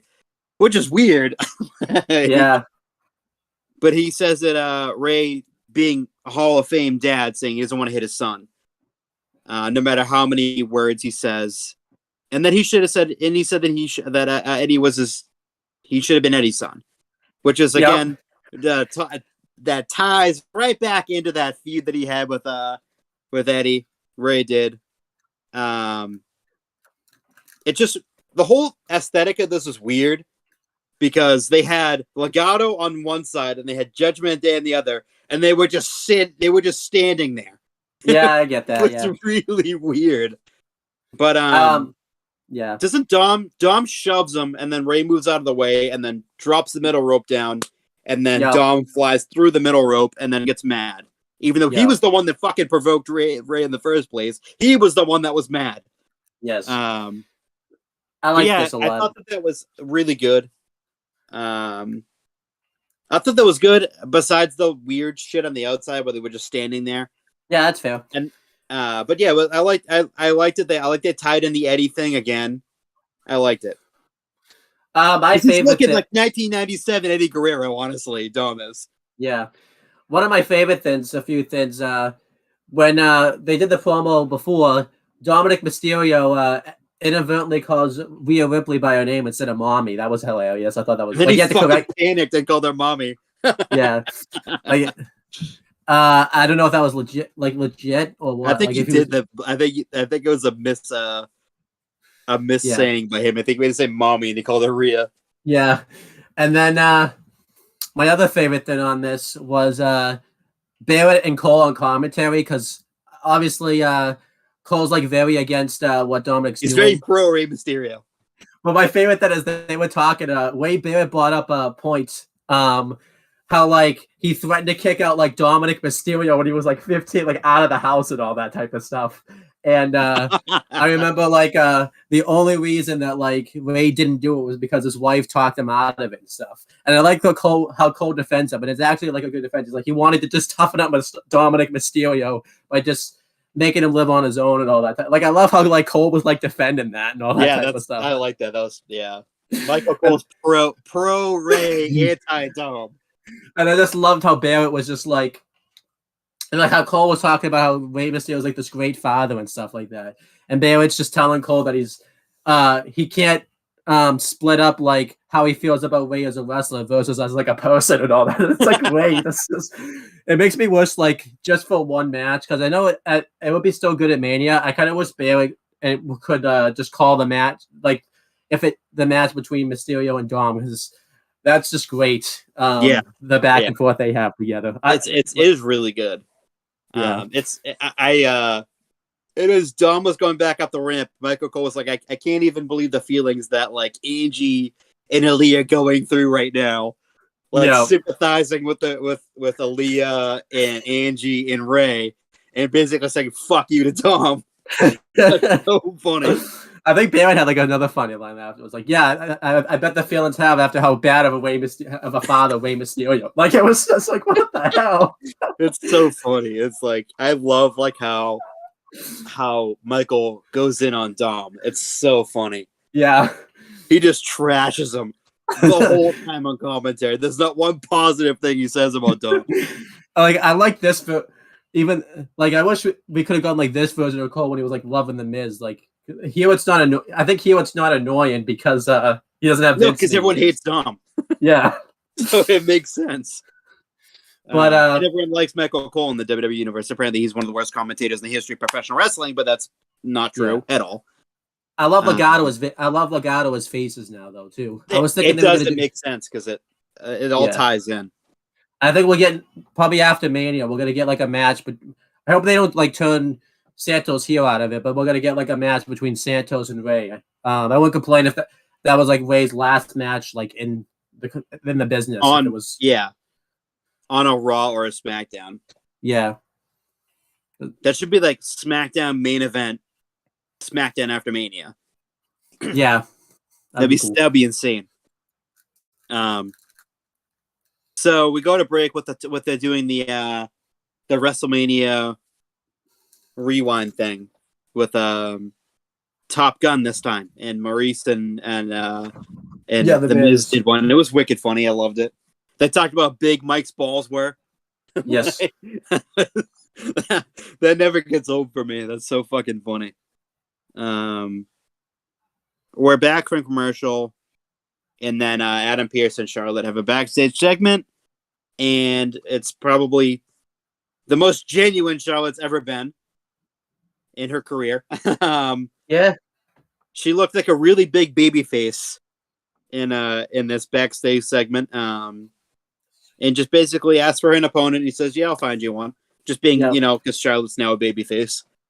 But yeah, it was a so-so. I mean, it's a backstage segment, but it shows Charlotte's like turn into a baby face now. Yeah, you would definitely know. By the way, you would definitely, if you didn't know it was SmackDown, you definitely would know it was SmackDown with what Charlotte was wearing during this segment. You would definitely know she's on SmackDown. So total blue. Yeah. So the next match is Braun Strowman and Ricochet versus the Viking Raiders, and the Viking Raiders win after a missed 450 splash. Yeah. And then Ivar goes at the top, and it's a 747 splash on Ricochet for the win. Oh, Ricochet, dude's probably dead now. He's very fucking squashed and fucking obliterated and literally smushed into the canvas. My favorite. Yeah. You gotta use a shovel to unstick him from the mat. My favorite thing out of this was they did this weird thing where like Valhalla, I think her name is now, like interfered in the match, but it was like she put like a spell on Ricochet or something. I think the Viking Raiders needed this win. They like bad, and this is a good win for them to have. I think they're gonna do like a rematch of this. Like I know the past few years they've been doing like WrestleMania Raw and WrestleMania SmackDown. I think on like WrestleMania SmackDown, this will be like a rematch and like a no DQ match or something. Yeah, I could see that happening. Because I think all the matches they can't fit on Mania. They'll do like all the matches like there, so they'll probably do something with like this. This match for sure would definitely be on the SmackDown before, like the WrestleMania SmackDown. Yeah. And I don't think it makes. I think a lot of people think it makes like Braun look weak, but since he didn't take the pin, I don't think it makes him look bad. Because the only reason they lost too is because he like missed the running like tackle on the outside. Because Valhalla pulled like Eric away. So I don't think this makes Braun look all that bad. No, it didn't, because he wasn't a part of the finish. So yeah. Imperium is backstage with Adam Pearce, and Gunther is chewing out Adam Pearce because there are no challengers, because he knows the difference between challenger and challengers. Even though English is his first language, he knows what they are. He knows the difference between challenger and challengers. It makes sense. Next week, there's going to be a match for between Drew McIntyre and Sheamus to determine a challenger, singular, not plural, for the Intercontinental Championship. Yeah, I liked it. We'll do predictions for like the shows, but I don't. So I will say I don't think they're gonna do. Like I think if they were gonna have the triple threat, they wouldn't have done this match. I think they actually are gonna have like a winner next week. I mean, they may not, but I just don't see the point of doing this one-on-one match. I feel like they would have just done the triple threat match. Like, I think they'd rather give Walter the like a one-on-one opponent, especially too because this is like the first time. Especially too, you could have Sheamus win and win the belt at Mania and have Drew to heel out of it and stuff. So, or you could have Drew. You could even have Drew win but lose at Mania. Because if anything, Drew kind of is the heel in this situation because he's taking a spot that Sheamus wanted at WrestleMania and stuff. So I'm fine with this. Yeah, I am too. I kind of like for it to be a triple threat because I think if it's a triple threat, the match would be outstanding either way. Whether it's Sheamus, if we're going to get another fucking 5-star matchup with Sheamus, and Drew is probably going to be a 5-star match too. So I'm not even worried about that at all. That match is going to be a fucking banger. That match is going to be great regardless of who's in it. Whether it's 3 guys or it's 2, it doesn't matter. The match is going to be outstanding. Charlotte Flair makes her entrance next, but they cut to break. When they come back, they shake hands in the middle of the ring. Shotzi and Rick, and let's call it Ric Flair, which is not the case.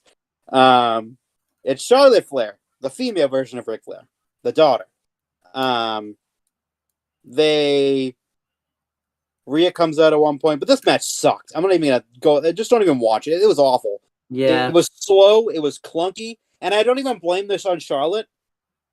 I kind of blame this on Shotzi. She's been fucking terrible.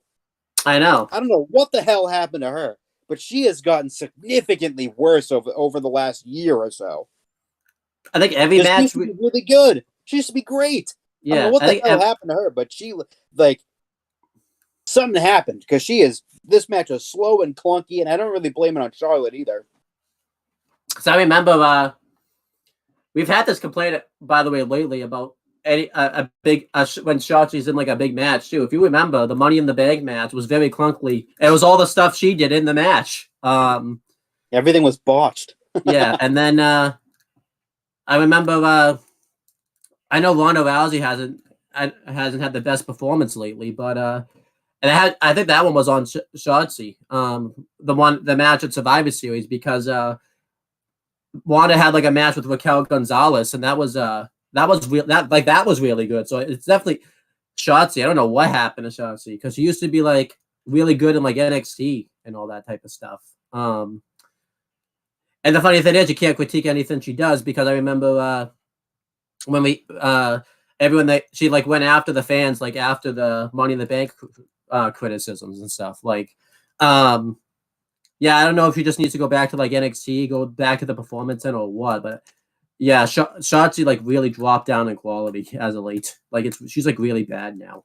It's noticeable too. It's not even like, oh, she dropped off, but you can't really see it. This is a glaring.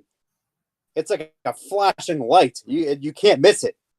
Especially too, it's like I think we gave her a break because it was multi, but you had the win with Charlotte Flair, and you still had a bad match. Like, how does that happen? Like, yeah, and I mean, Charlotte gets a lot of shit because Charlotte's kind of clunky, but this wasn't her fault. Like, yeah, it was just slow and clunky. But yeah, so post match, Charlotte and Rhea have a really nice segment. Basically, Rhea told Charlotte to wipe the smug look off her face, and she basically told her that she's insecure. And it was really good.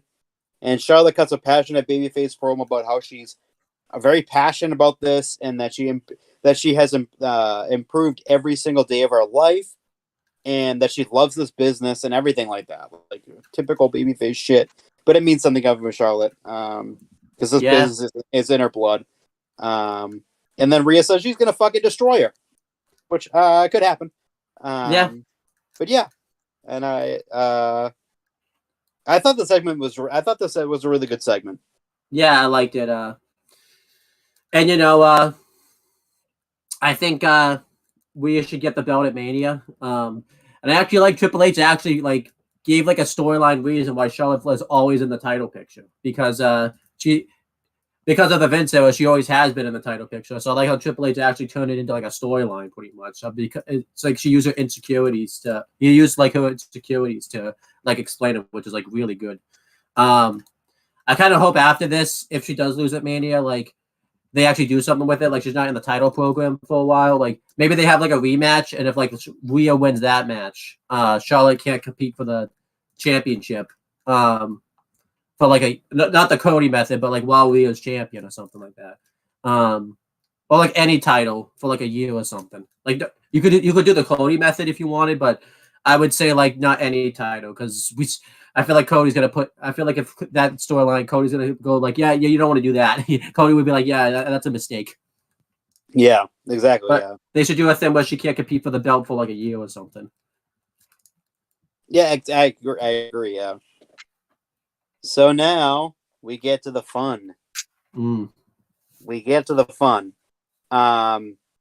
We come back up, and it's the biggest segment of the fucking night. It's the Bloodline. And Jimmy's talking about how the Usos are back together, and the Bloodline is whole again. And Jay says the big question all week. But then he pauses for the crowd to chant Sammy, just long enough for them to chant Sammy. Because again, it's a fucking, they want Sammy to be over.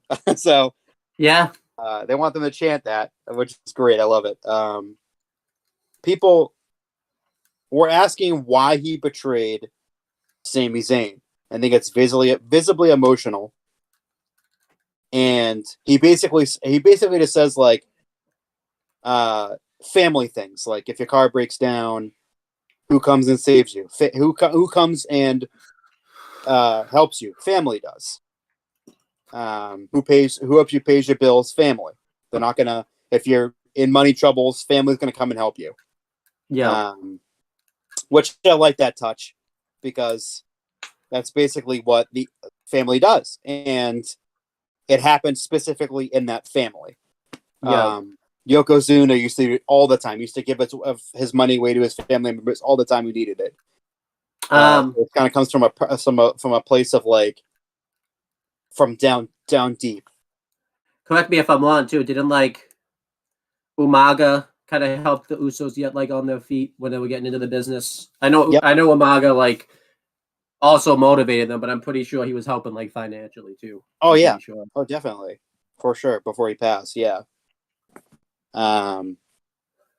He didn't. He also says he didn't want to turn on Sammy, but he had no choice. Yeah, he didn't have a choice. It's because Jimmy obviously is his twin. That's his blood. That's his twin brother, and that's his family. I wonder if that was Sammy a reference to family with them. He's not blood. He's not anything to them. I wonder if that was a reference too to because that's like a callback because Roman was gonna blame Jimmy if Jay like didn't turn on him and stuff like that. Yeah. So I wonder if that was like but he didn't openly say that. Like I wonder if like that's something that Jay knows, but that's something like Jimmy doesn't know and all that type of stuff. Like, yeah, exactly. But they go on to basically blame Sammy. There's only one person that he blames, and it's Sammy. His brother was about to get clipped. What is he supposed to do? Sammy's selfish, he claims. He claimed that Sammy was selfish.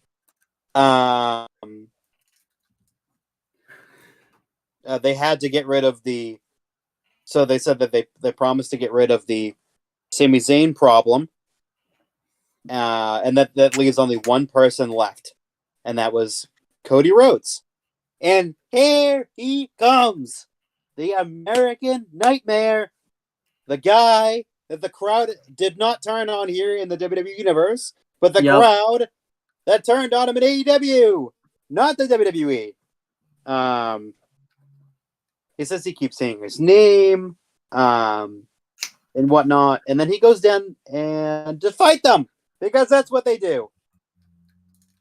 And Sami Zayn wasn't too far behind Cody, and they brawl and they kick each other's asses all over the place until the referees had to come and break it up because they're fucking dumb and stupid, and I hate them. But yeah, that was great. That's the whole fucking segment. I couldn't do justice. Just reading over, remembering certain lines. You have to go back and just watch this segment for yourself because, again, it's A+ work, again, not only from the Usos, but Sammy and Cody. A+ work. It's an A+ segment. A+ to close the show.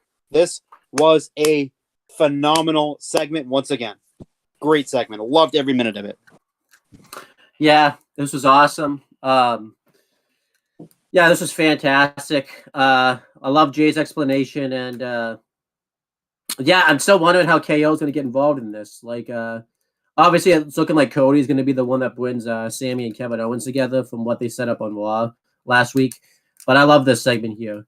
So I think they're doing a match this week with Jay and Sammy because on the SmackDown Lowdown, Jay called like Sammy out to like meet him face to face. So I don't know if they're just gonna have like a face to face like promo segment together or like a match. So I'm really excited about it. I feel like they're gonna do the promo segment because I think if that match itself happens, it's gonna be the main event. And I think they want to give Drew and Sheamus the main event slot next week. So I think they'll just have like a promo segment on SmackDown and they'll set up like a match between them.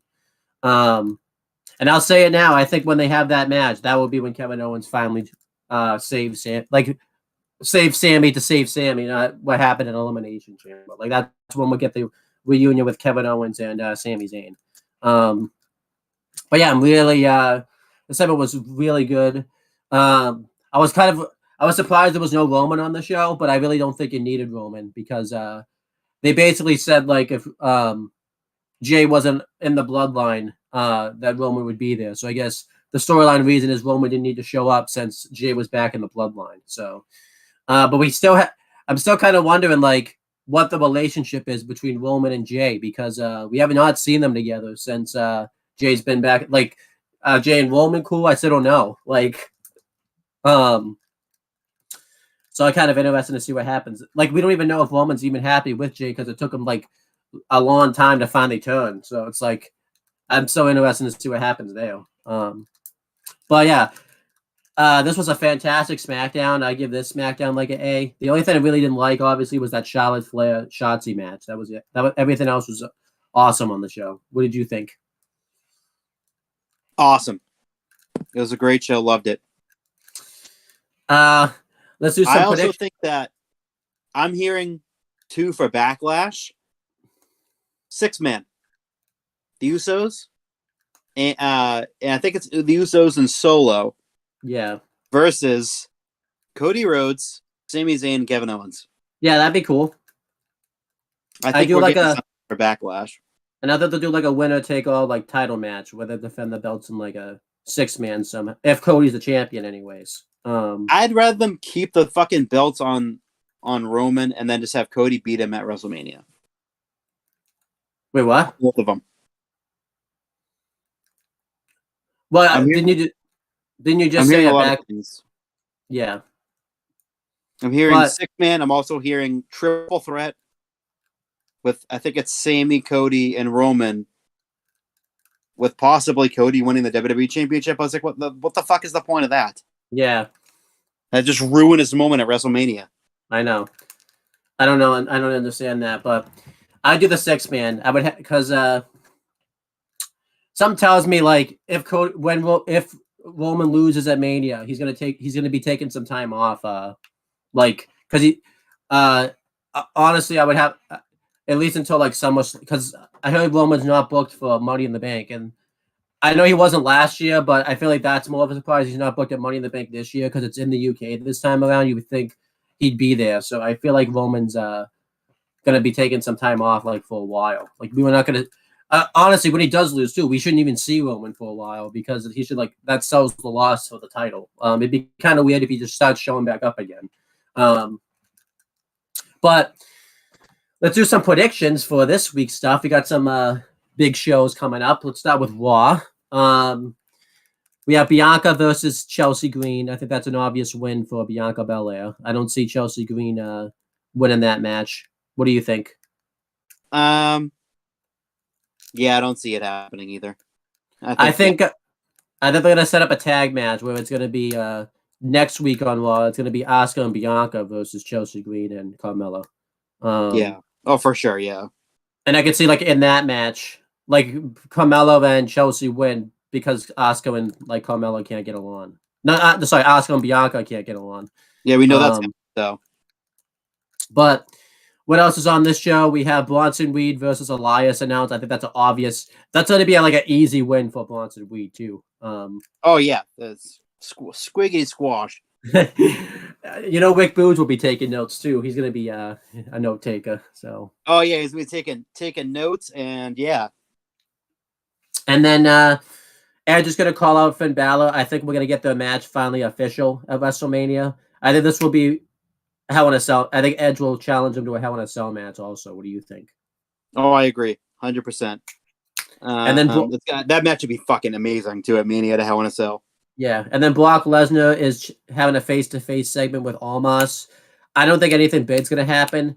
I think Omos might lay out Brock Lesnar with MVP's help. What do you think? Yes, I think that, yeah. That's the best way to sell it, honestly. So I don't think Brock's gonna hit the F5 on him until like May. I think he'll try, but he won't be able to do it like on this show. But he'll do it at like Mania. Because I think they're saving that for Mania when Brock hits the F5 on him. Yeah.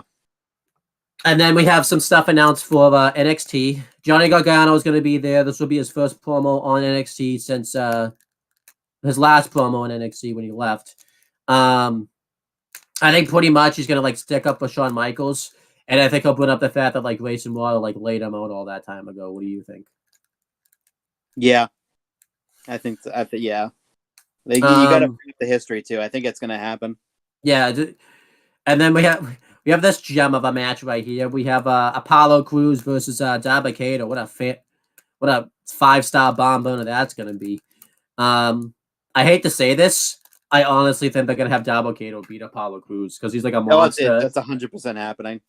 Which sucks. That's like I wouldn't have a problem with it because it's like I know you have to build up a monster, but Apollo Crews needs to get a freaking win. He hasn't he just lost 2 out of 3 falls. He didn't get any falls on that show, and he's gonna lose this match. Like honestly, his stock's gonna get hurt if he takes this loss this week. I think. What do you think? Do you think that's gonna? Yeah. Like, honestly, you're supposed to go to NXT, and it was supposed to be better. I only think Apollo Crews' book has been worse since he's gone to NXT. He has a gimmick that I don't like, where he can like see the future, and then I don't think he's won a match since like the Grayson Waller casket match, because he didn't win the belt, and then he lost to Kamala Hayes. I mean, his feuds haven't been that good either in NXT. Yeah, they really haven't been. I think the best one was the Grayson Waller feud, honestly. And it's weird because his first match he had in NXT when he came back, he lost to Fabian Eichner, and he was doing his modeling gimmick and all that type of stuff. Like, what did you bring this guy down to NXT for if he was gonna lose? Like, I don't get it. Wes Lee is going to have another open challenge for the North American title. Do you follow the NXT Instagram page on Instagram? No. They've been doing some funny things where like everyone's trying to get like a shot at him and stuff. I think Axiom's going to be the one that accepts it. They did a pretty good job teasing it. I could see something happening where like he gets laid out backstage though, and like someone beats him to the punch. But I think they should just have Axiom accept it. And obviously Wesley would retain the belt. What do you think? Yeah, I agree with that too. Yeah, I think that's gonna happen. I think something tells me they're gonna do a ladder match again at Stand and Deliver. I want to be against it because obviously the ladder match is always good. Yeah, then the match would be sick. I'm kind of. It seems like I'm kind of sick of this belt. It seems like this belt's always defended in a ladder, like a multi-person ladder match. I kind of want to see them do something new, like. It was defended I was fine obviously the first time because you were crowned the champion, but it was defended the one where Damian Priest won the belt the first time, and then it was defended last year in a ladder match. I would prefer like Wes Lee just has an open challenge and Dragon Lee accepts, but they're probably doing the ladder match. What do you think? That would be insane. I would love it if they did a ladder match between Dragon Lee and Wesley, the Lees. Yeah, I mean, how can you write a better story that you don't even have to write a storyline for it. It's already right there for you. So, but yeah, that match would be fucking sick if it's just those two in a ladder match. Yes, and then I think this would be main event: Gallus versus Pretty Deadly for the NXT tag titles. This shouldn't main event. I would do the Wes Lee Open Challenge as the main event, but they're probably going to main event Gallus and Pretty Deadly. Gallus, I think Gallus will win, but honestly, I don't think this match is going to have a finish. But if I had to pick a win, I would say Gallus, but I feel like this is going to be like a double like DQ or something. Like to set up like a rematch, and they'll do like some weird stipulation match at Stand and Deliver. That's why I don't get why they're doing this match now. They really should have saved it. But what do you think? I think they should have saved it too. It's a little bit too early, but yeah, I don't mind it either way. And then other things are not like announced for NXT, but we'll talk about them. They're probably going to continue this. Obviously, Kiana James. What way do you think they're going to continue it this week? Because there's always a terrible way they continue it. What do you think they'll do this week? I don't even know. They're probably going to like have Briggs tell like Jensen that like Kiana's like 2-timing him and all that type of stuff. And like he's gonna be like really sad and confused about it, and then he'll confront her about it, and like she'll like obviously find a way out of it, and like it's gonna lead to like Brooks Jensen thinking like Josh Briggs and Fallon Henley are trying to screw him over. sometimes we were getting a mixed tag at Stand and Deliver. I think it's Brooks Jensen and Kiana James versus Josh Briggs and Fallon Henley. I don't know how.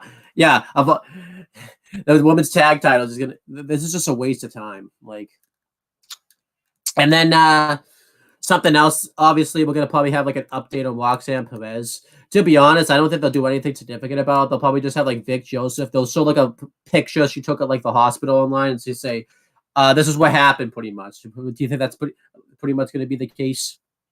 Yes. If sometimes they'll know when Shawn Michaels is born, and she's gonna be like on the show as if nothing happened though. Like I could see that happening too. Like, oh, I'm here, I'm back. Yeah, it was. Also do like a sit down interview and says, yeah, it was a scary moment last week, and then we're all gonna hate it. So, and then I do that. And then on SmackDown, we have two things. One thing that's announced and one match that's confirmed. And that's that Jay and Sammy promo. Whatever some type of face-off they're gonna have. I feel like it's just a face-off. They're not gonna have a match because I feel like like I just said, if they were gonna have a match, they would have it main event, and I feel like they're giving Drew and Sheamus the main event slot this time. So I expect a lot of really good personal feud. I really can't wait to see Sammy and Jay have a promo segment together because they're the ones that that the storyline started with all that time ago in the bloodline. So I can't wait to see what they say to each other. What about you? Yeah, it's going to be exciting. I'm gonna love it either way. And then we have what will probably be the main event. That's Drew McIntyre versus Sheamus. Who do you think will win that match? Man, this is tough. I'm gonna say Drew. Yeah, same. I don't think they're gonna do DQ or anything like that because I feel like if they were gonna do the triple threat match, they would have just had Adam Pearce say like this week. It's a triple threat match. I just don't see the point of booking the match if you were just gonna do a double finish again. I could see too after the match, maybe not during the show, but they'll do it like on social media or something. I think Karrion Kross will like attack the loser of the match, like maybe Sheamus, and they'll do like Sheamus versus Karrion Kross on like the WrestleMania SmackDown. And I think Sheamus will win that match. I mean, they could have Drew lose and attack McIntyre, but I think the best bet is having Drew win, Walter retain against Drew at Mania, and maybe have Money in the Bank. Have Sheamus beat Walter for the IC title, and then maybe that's where Drew turns. I don't know. What do you think? They could do something like that. I feel like Drew's turning soon, though. Yeah, definitely. I definitely think Sheamus will be the Intercontinental Champion, beating Walter though, because that makes the most sense. I just think they want to have Walter be champion at least for like a year because he's the longest reigning Intercontinental Champion in the 21st century. I just see that happening. So I think that's everything. Anything else you want to talk about before we get off here? No, I don't think there's any. You covered all the big news we would have covered. So let's do the plugs. I know the answer, but is there anything you want to plug or promote? Watch Raw tomorrow night. Tomorrow night? Today's Monday, dude. Yeah. No, tomorrow. Tonight. Yeah, whatever the fuck it is. I don't know. I don't know what days are anymore. Tonight, you almost would have watched Raw tomorrow by accident. You would have like gone to USA Network, and then you would have like accidentally had NXT on. You would have been so disappointed with yourself. I'm here for plugs. I heard plugs. Let's go. Yeah, let's do the. Chris just did his plugs. He said watch Raw tonight. What about SmackDown on Friday? Can they watch that? Go right ahead. What about NXT tomorrow? If you watch it, if you want to fucking do something. I don't know. If you want to waste your time. No, main event I will say, if you don't want to watch NXT, there's AEW Spark you can watch on this channel because I figured something's got to give because the live thing ain't working unless we do it actually live and not live to tape or live to post. So if you want to watch this AW Spock, there you go. Let me do my plugs.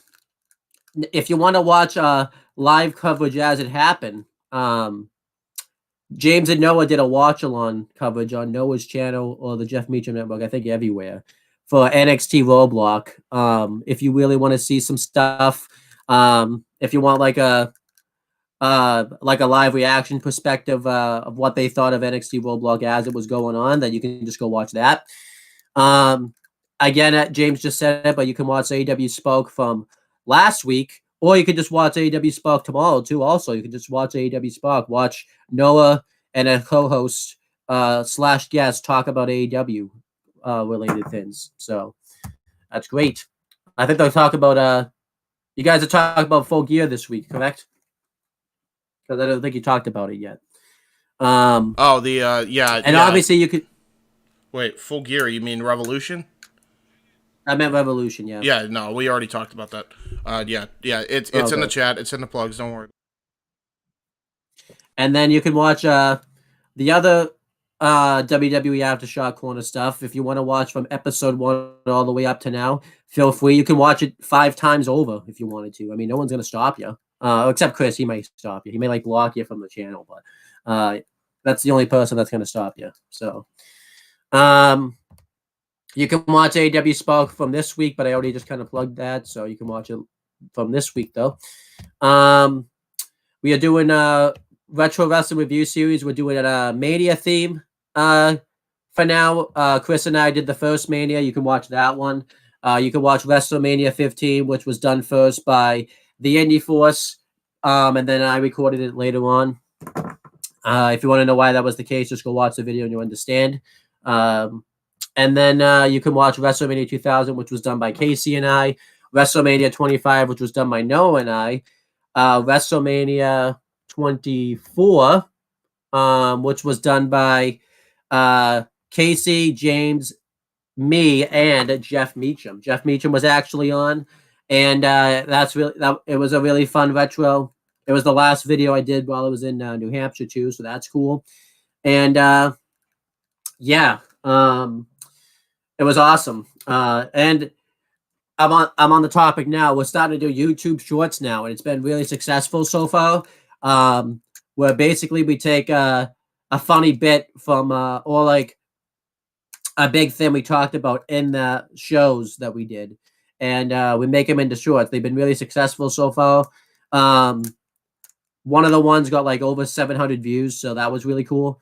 So YouTube Shorts. Yeah, shorts do really good views. I mean, the one I'm disappointed about is the Jeff Meacham as a Pokemon one. Didn't get the views I thought it would have gotten, but I don't know if they just if it just came out unexpectedly or whatever, but it is what it is. But obviously, you can subscribe to this channel too if you want to watch other stuff. I'm at 403 subscribers right now. I am going to try to do something for like a subscriber thing, whether that's a shout out video or whatever, but I may wait till after Mania just because I'm way too busy to do that right now because we have Mania things to do, and those videos, as you know, Chris, take a while to do. Yeah, I don't know if I do all 403 of them or whatever. Yeah, I don't know. What all 403 of what? I'm sorry, I missed that. Something special for like a 400 subscriber video, whether that's a shout out or just something like a special video or something. So, but we'll wait. Other things you can check out is on that. I say we wait on that. We'll do it. You know what? How about we do a rundown as a fucking 400 special? How about that? How about we just do a fucking rundown? Just talk about random shit. That works. There you go. Well, it could just be the three of us. I don't give a shit. I could set it up and everything. Then continuing, the other channels you can check out is CM Brothers. We just did episode 400. I think it's been like about a month at this point now, maybe a little over a month. Yeah. Where my cousin and I reviewed the worst movie that we've ever seen on Netflix that was made by Netflix. Then that's the Death Note 2017 one. If you want to see me rant about something that wasn't wrestling, it was a treat for James. It could be a treat for you. So, well, I don't know if it was a treat for James, but it was a thing for James that he got to see. So I was scared. I was very scared. I mean, you're like, whoa, like he's actually Owen ranting went about something off, that's not bro. wrestling. He went off. Like he went off. Chris, he went off as bad as you did about the NXT teams breaking up. Were you scared? Who were you more scared of, me or Chris? Chris just made me laugh because he was speaking the truth, but we haven't gotten to the scary bit. When I ranted, scary, but when you ranted about Death Note, that was pretty fucking scary. I'm not gonna lie. I'm surprised you haven't. I was surprised Mike hasn't seen that video yet, but maybe he'll talk to me about it today. So. He might. Honest to God, he might. Who knows? And then anyway. all the Talkinator channel again for that's where all the non-wrestling stuff is going. We still have an update video in the works, which just schedules have been busy. The video is recorded. We just have to upload it. So, yes. We're working on that. And I will say, just to put this in perspective, even though we already said this in the announcement video, when we make that announcement video uploaded, that's going to be the last video uploaded to the channel. Everything else is going to be in the live tab going forward from that point onwards. And I say that because there's a lot of people that are on the lives. Specifically 2 videos. There was a couple AEW Sparks that got lost in the shuffle, and there was the retro that you did with Noah with WrestleMania 25 that I don't think a lot of people realize we did. If you're not checking the live tab, that is why you don't see uploads. So do check the live tab, because there are times where we are going to have to pre-record a video via the live stream and then post it later after the fact. So if you haven't done that, do that every single time. And the best way to get notified is turn that post notification bell on and subscribe. I know that sounds like a cliche YouTube thing, but that, honest to God, will help. So just make sure on this channel and on Owen the Talkinator and at the CM Brothers, which will be the new FTW main hub once I get that set up, subscribe, notification bell on for every single one of those channels. Just do that. Make a habit of that. Do it real quick. It takes like 15 seconds for each channel, 5 seconds each. There you go. Done. Cool. 20 seconds for Chris because he doesn't understand technology sometimes. So. Oh, I see. Yeah. I see. Yeah. Wow. But yeah, that's pretty much it, guys. We will talk to you guys later. And I'll see you later, James. What about my fucking plugs, dickhead? There was 2 other plugs you missed. I put them in the chat. Oh yeah, I did. I'll plug them quick. Open mic night, so Noah can sing. Go to that video if you want to hear Noah sing WWE wrestling themes and or AEW wrestling themes, whichever they decide. There's going to be a wheel full of lyrical wrestling themes, and Noah has to sing them. So if you want to see Can I make a suggestion? I know it's not a wrestling theme. Go ahead. I want to hear him because I've heard it off air, but I don't think he's done it on air. I want to hear him the SpongeBob theme song because he's done it. He's done like the beginning of it before. Has he done it? Oh man, okay. Like off air, yeah. I will see what I can do. I can see what I can do. We'll try to make it happen. How are you guys gonna get it? How are you guys gonna get around the copyrights though? Because don't you get copyrighted if you even like sing a song on stream it? I think if it does get copyright, we'll just unmonetize it after the fact. Oh, there you go. But the donations will still count, I think. So we'll be all right. We'll be set. Okay. And then since we're plugging Noah's stuff, you could also check out Noah's Simple Take on Revolution, the event itself, featuring myself and JJ. That's in the chat too. Now we're done. Now we're done with the plug. So now we'll talk to you later. Now we'll see James later. Well, I guess I always was going to see him later, but now it's like official. No shit. No shit. We're gonna be meeting up to record matches. Here's another plug. Subscribe to WYW. We're fucking 11 months in. I can't believe it. I thought the pandemic killed us, but no, we're actually getting it done. All right, cool. Bye. Podcast has concluded. Be sure to check out more group discussion as far as WWE content is concerned, and check out more content from For the Win Productions.